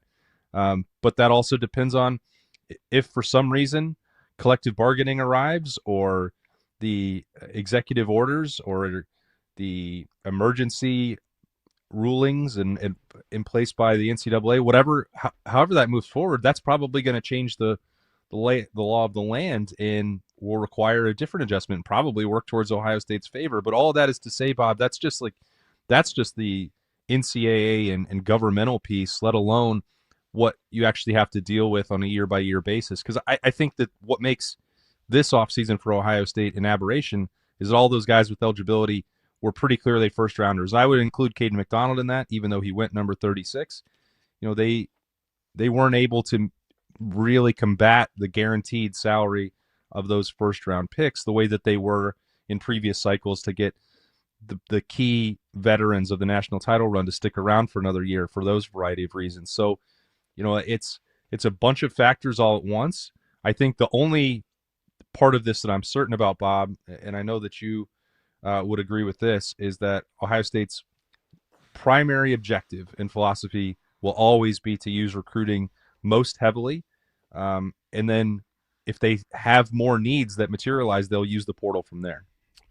Austin, there's people that call themselves capologists, salary capologists, that really dive into all the intricacies and the rules and things when it comes to the cap with the NBA and NFL. Yeah. And for your job now, how different is it to become like a rulesologist, I guess? How much time do you have to spend on studying that or really getting to know that? Because it seems like there's so many changes in it versus like 15 years ago, there weren't that many changes. And now it seems like almost a daily basis it's changing. Does that eat up a lot of your time? Well, I think the real benefit, Tito, is that there's no penalties and no punishment for breaking the rules. So who cares? I know exactly where you're coming from, but like, I don't know. Sorsby might beg to differ on that. Well, so that's gambling is the one area where there's actually like teeth to the enforcement because it's against the law. The federal government doesn't want to see it. They've got the courts backing on that one. I heard, because I actually had this argument. We're talking rules, and Berm was scoffing at their enforcement ability, which in this era of free movement and unlimited eligibility, it seems like I understand that notion, but I was like, this is a real one. That's not, the NCAA is going to win every single time when it comes to gambling enforcement, or else there's not any way that you can have this sport or, I don't know, a society, if you're betting on fixed fights or gambling or whatever else. So actually, I do think that the Sorsby ineligibility is likely to stick, and that he's going to need an NFL supplemental draft in a couple months. But that's aside from the point. It's back to what you're asking, Tito. I think that's why it's so important to have a robust athletic department, compliance staff, people that are able to constantly pay attention to what is going on in college athletics, to advise Ryan Day, Mark Pantoni, Jake Diebler, anybody else, because it feels like all of this is constantly shifting, and you have to pay attention to not just what the NCAA is saying, but, in December, there were eligibility cases testing the 5 years, the 6 years, the junior college part with Diego Pavia and other guys like that in Nashville courts. And it was like, I had to be aware that like December 15th, there was supposed to be an injunction decided on that could maybe impact Caden Curry's ability to return to Ohio State. And that part is like, annoying more than anything else, that like paying attention to governance and rules and regulations and the NCAA and oversight committees is not really what I think any of us here got into sports to do. So I don't enjoy it. I'm not trying to spend a ton of time paying attention to it, because ultimately at the end of the day, the NCAA or the CSC haven't actually agreed on a way to implement any of those rules and make them stick. So, you can just, that's what they're hoping to do. Cool. Let me know if they actually start working it. Since you mentioned the CSC, is there still like a process? Are people still submitting NIL stuff to them? Like, I know that they've shown like, we've approved this many are in queue. I just didn't know if that was happening, given the fact that if you don't do it, I'm not sure what the recourse is. Yeah, that's I think what Texas Tech's point was all along, and thumbing their nose at it. They were one of the, Cody Campbell, who's become a far bigger college football and college athletics celebrity than anybody would have ever imagined. He was integral in some of this planning and putting together CSC and NIL Go and penalties. And then once it got to that point, Texas Tech and Cody Campbell were like, you know what? We're actually good with the old way. So they're still, everyone who has opted into this, which is ostensibly everyone in college football is still supposed to be using NIL Go. I think there's some hang-ups with the, as you said, implementation and penalties, Bob, because there are still some cases that have been denied or endorsements that have been denied that are working back through an appeals process. But then where that goes, like, I have no idea. There's not a website that the media can check the status of a case or what any of that looks like. It's all done in secrecy. And I think even in terms of, the programs themselves that are using it would like some more transparency about all of what this is going on. But that's also why I say a lot, and I realize fully the difficulty of bringing collective bargaining into college athletics or even just college football specifically. But transparency in contracts are what allows everything else to function in professional sports. And who's going to be where and how long they're going to be there. And when we had stuff, I think, gosh, what was it? I'm thinking Tito, legal tampering was proposed the other day by Charlie Baker in the NCAA. It's another, okay, so this is the rule that you've decided you're going to have a legal tampering period. And that's just because you can't punish tampering anyway. All those cases have gone nowhere with Wisconsin and Miami at this point. And now you have new vocabulary entering the lexicon with ghost transfers and penalties for that. It's like, it's absolutely absurd. And it's all just, they're creating, new justifications for the fact that they can't enforce anything How else. about And this? that's more maddening than anything else. I want you to put down an article today about Tavian St. Clair ghost transferring to Texas Tech. Oh, gosh. Let's start that. Let's get that rolling. Don't put that evil in the world. Come on, Ricky Bobby. Don't do that to me.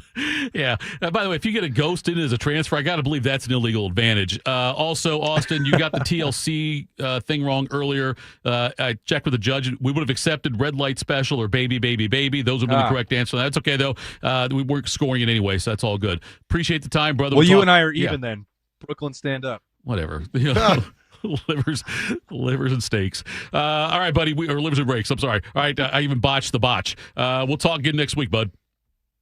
All right. See you guys. That was Austin Ward. Coming up next, Bobby loves this. The NCAA tournament's going to expand. We'll do that and tell you what's got us juiced. Morning Juice. Hey, I know some of you out there are dealing with this pain, and you've been dealing with it so long, it's become a constant in your body, and you begin to think, well, maybe this is just the new normal. Listen, you want to get back to being carefree, being fun, being active, doing the things that you love. Well, that could all start with an introduction to Dr. Ray Tesner and his team at QC Kinetics. Their regenerative treatments for joint pain can help you out, and they're located right here in Columbus, in Dublin, and Gahanna. They helped me. They helped my father. They got me back to running again with the pain in my knee. It is completely gone now, and I feel tremendous. They're helping patients from their pain, just like me, whether it's arthritis in their knees, hips, shoulders. They're moving, they're sleeping better, they're golfing, running, all the things you want to do. And the best part is, it's without surgery or a long recovery. The science is real. I've researched it. The treatments, they're natural. Your body can heal itself. Let QC Kinetics get them the tools to be able to do that. So don't let that inflammation sit any longer. Go to qckinetics.com/Columbus or call 380-208-4544. That's 380-208-4544. I'm Brianna Albizu, traffic anchor for 10 TV News this morning. Columbus is quickly becoming my home, and this community has welcomed me with open arms. My mission is simple: to help you get to where you're going quickly and safely. Whether it's helping you beat the slowdown on 270 or giving you detours around major construction, we've got you covered. Because when your morning's on the move, so are we. Make the move to 10 TV News this morning, weekdays from 5 to 9, anywhere you watch. I slept in a lot of different rooms, different beds, but none of them really felt like mine. I spent 14 years in foster care, mostly in group homes. And I never had much stuff because I always had to be ready to move. Why get things if you just have to let them go? There are more than 100,000 children in foster care waiting to be adopted. The Dave Thomas Foundation for Adoption is working to help find them a forever family and a permanent home of their own. Now I have my own room with walls that tell my story. I love hanging out in here. I play dress up with my sisters and I sing and make videos. But the best part? Knowing I'll always have a place to go and a family that loves and supports me. If you have room in your home or your heart, see how you can help at davethomasfoundation.org. When it comes to a gun suicide attempt, all it takes is a moment. Heather and I had an argument just like any other couple. I was lost. I had snapped. I had a gun and I was going to take my own life. Heather helped me realize that there was still a life to live for the better of myself, my family. My weapon is now safely put away. A moment of crisis can happen to anyone. Store your guns, locked, unloaded, and away from ammo. Hear more safe stories at endfamilyfire.org. Brought to you by Brady and the Ad Council. Tito has had 2 wives. They've both been named Heather. If you know someone named Heather, please warn her. This is Morning Juice. All right, Morning Juice. Tito, Bobby, Bodie. Thank you to Austin Ward for joining us. Appreciate that as always. Final segment of the program. We'll get into what's got us juiced here soon. We also, Bob, I don't know if we do it post-show or during the show. We got to discuss the parameters for tomorrow. What are those parameters? Oh, it's a no singing situation, if that's what you're asking. That's where I was going with it. This isn't just for me. It's for everybody. There's your poll question again, Bodie. I still would like to get a poll question out there and do it. I'll do it on the fan. Can you do it on our page? I could. Okay. Yeah. We don't normally get as many votes, unfortunately. That's fine. It's just but it's really just the people that we care about. Okay. So don't do it. It's too late to do it today. No, you can do it. I'll repost it, and then you'll have information for tomorrow. Okay. We can discuss Let's do that. Friday upon my return. Okay. How should we phrase the question, though, Bob? Could it be, should Tito sing every day, or should Tito sing when Bobby's not in? At all. So it Here's should. the question. So should Tito sing, or should Tito never Here's the sing? question. Yeah. Does Tito's singing enhance the show in any way? Oh no! Wait. That enhanced. Now it's getting. Now we're trying to change the wording of it. That's not. What about what are you hoping to do? Like sing tomorrow while Bobby's gone? Yeah. Okay. So just should Tito be allowed to sing? Oh, son of a gun. Oh, Carp's on. I did today in history for tomorrow. And not for Friday. We both did it, Bob. How exciting is that? Son of a gun. All right. Kirsten Dunst's birthday. Yes, tomorrow. it is. I'm aware. Who else we got here? Travis Scott. Yep. Isaiah Thomas. Anna De Armas. Burt Young. Burt Young. Yep. Paulie. You got it. Look at you. Yeah. I didn't know if you Bob, get that. we were in lockstep. Gosh, dog. I hate when I do that. NCAA basketball tournament's going to move to 76 teams, it looks like. So exciting. Let's get them in there. I saw the thing that bothered Reimer about it the most, our resident college basketball expert, is he put up a graphic where like they do these things that now they've done these things since this announcement came out that what the tournament would look like this year. And Reimer puts something out and says, you see last 4 in, it says last 12 in. Yeah. It says now we have a last 12 in box we'll be looking at. It doesn't bother me, Bob. This doesn't bother me because they're going to structure it as play-ins. As long as you're playing those things on Tuesday and Wednesday or whatever, like that's fine. It's going to screw Dayton up a little bit. Dayton will still get games, but like it's not all. It's not. Yeah, you can't put them all in Dayton. Right. I'm saying they're so now like there'll be first 4 games going on in different sites. And they're going to put it up in all 4 time zones. Well, that's good because they've talked about moving it off of Dayton, and so just keep the one in Dayton all the time, and you can move other ones, and then that helps solve both things. I'm not a big expansionist when it comes to this. Like if you're not one of the best 40 at-large teams, right? I don't think you should be getting in a tournament that gives you a chance to win. Seems pretty fair. I mean, like pretty reasonable. But that's like with the college football playoff. If you're not in the best, like 16, okay, like 20, really? Yeah, you got no chance to win. Rather have a few good teams left out than a few bad teams. Yes. Well, not bad, but undeserving. Yes. Yeah. Well, it's just like I feel like there was a certain number, maybe I'm trying to think what that number would be, where they really jumped the shark. And so it doesn't really matter anymore. Like I think when 48 was pretty good when they had 48 teams. Bodie and I weren't alive when that was going on. You weren't alive. That's fair. But then they went 52, 54, somewhere like that. What? These were the jumps they made? Yeah. And then it was 30. I think it went from 32 to 40 to 48. It used to be 4.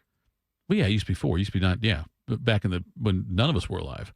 Well, I mean, Stark was, but yeah, so like once Ohio State, I think, is one of 3 teams that has made the NCAA tournament in every decade of its existence. 90s, 90s, 2000, yeah. 90s, they made a Final Four. I know, Bob. 90s. I'm not talking out loud. I wasn't acting like I forgot. I was doing the math in my head.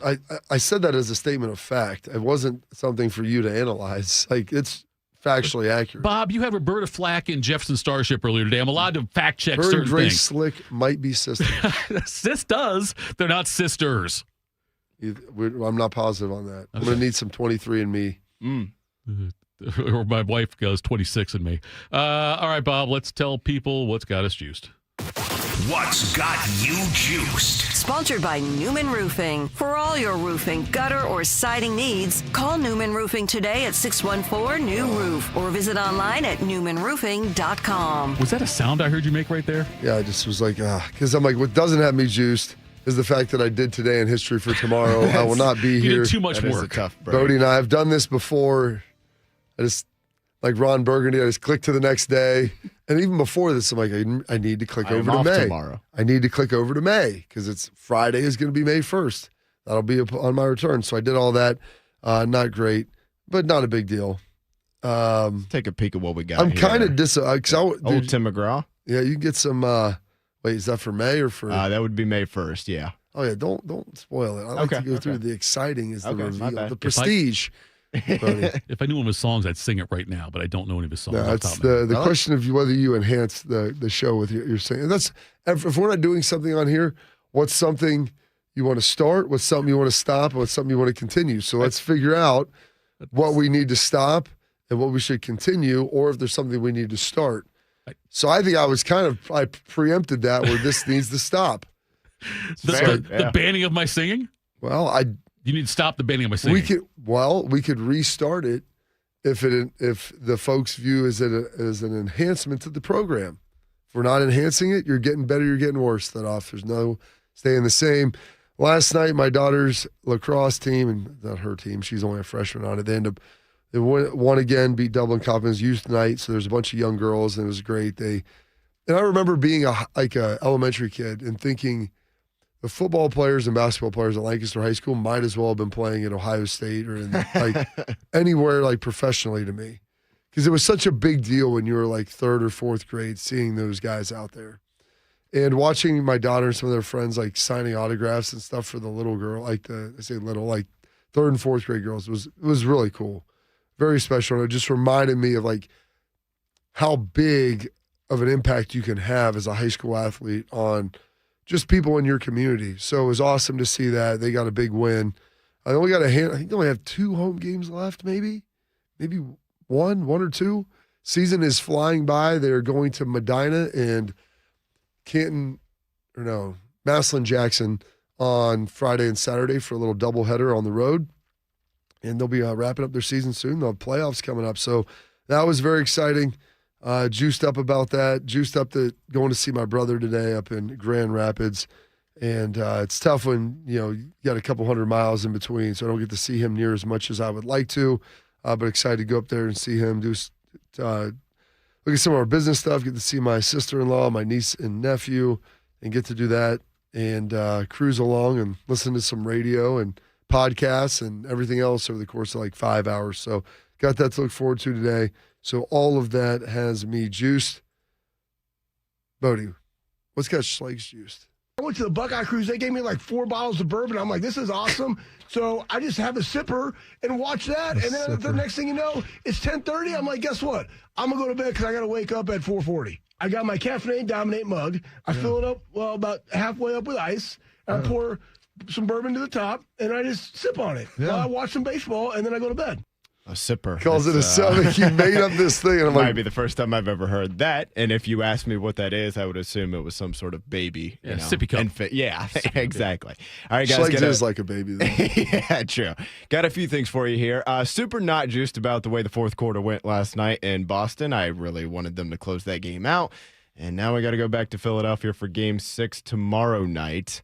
And that's an 8 o'clock tip-off, which is just not a great time for anybody involved. So that was very frustrating. I told myself a couple years ago when they beat the Dallas Mavericks and won the title, not going to let this stuff eat at me anymore. No, come on. Come on. I almost threw my iPad through the window last night. But what does have me juiced, a couple things I clicked out of it. Well, I can just do it off the top of my head. It wasn't really anything too specific. But I saw that YouTube TV they got is now starting I think it's underway today. Like I a guess source already, package or that whatever? You can multi-view whatever. Yeah. Any 4 channels. Now, before it was kind of, it There was was pretty some customizable, but limits. there were limits. So, I was like, why can't I find this? It's Yes. in here. I want to be able to watch so it. that'll be fantastic. Got a few months until football season, of course, but that, especially for college football Saturdays, that's fantastic. And then if you pay for the NFL Sunday ticket, you can choose any of your 1 o'clock or 4 o'clock games there. So that'll be great. And then last but not least, very early in the voting, but should Tito be allowed to sing during Today in History while Bobby's on PTO? 100% of the votes are no so far. Don't worry. One of the votes in the chat, though, from Chris. Yeah, Chris is going to back me up. Yeah. Been in your corner. You got to get on Twitter. That's ever fair. since it was banned. All right. So go and vote. Vote early, vote often. Well, that's my next question now. Can you vote once and that's it? That's Correct. how Twitter votes work. Yeah. Okay. Unless you want to start some burners. I don't know how many burner accounts you have. At Tito happens. At this happens. 1. Right. At that happens where you find me there. If you were looking. Anyway, okay, so you vote once. All right. Yeah, Bob, I'll respect the voters. I'm not going to ask for a recount. No, it's rigged. I'm not going to do that. I'm not going to complain. Am I going to call Your Highness today and ask him to get his army on it? Yes. But that doesn't make me a bad person. That's fine. So I'm just saying I'll respect whatever. Your Highness isn't really on Twitter, though, so. He's not, but we can put it he can put his little chat thing, though. Because he put out in the chat, in his one chat he talked about. Hey, you know what? If that's the length you go to try to win a Twitter vote, I respect it, honestly. And I got a bunch of people, like 60 people wish me happy birthday yesterday that I've never met before. That's good. Through that chat. And so I'm asking them to employ that.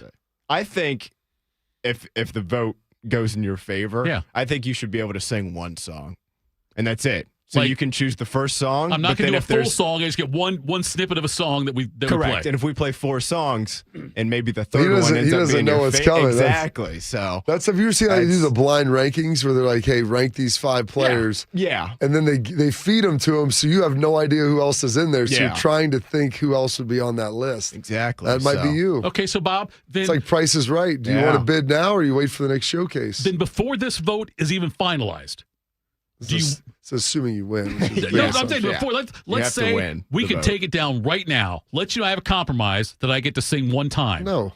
I'm going to let I'm the giving you people an option. decide. I just No. won. I'd rather roll the dice. Taking a chance there, Bob. Because you could send it to Your Highness, but Bob can throw out a tweet and say vote no, and I think he might have a stronger Twitter following than Your Highness does. I'll be if I honest, had to guess. I didn't think that one through when I said it publicly. It's fine. I haven't said it. I'll monitor it. I feel confident. I won't need to do that. You're not going to try to sway the vote I either way. won't try to sway the vote. No last minute campaigning on the I trail won't even there. get the Russian bots on there and everything else. Speaking of that, Shug, it's back today from supposedly from D.C. with the Russian family. Scheduled to. Yes, scheduled to. So we'll see on that one. Folks, thanks for tuning in. Thank you to Austin Ward. Tomorrow it's a non-Bobby. It's a Brody though, and Your Highness Thursday, and it could be a karaoke day. We'll find out.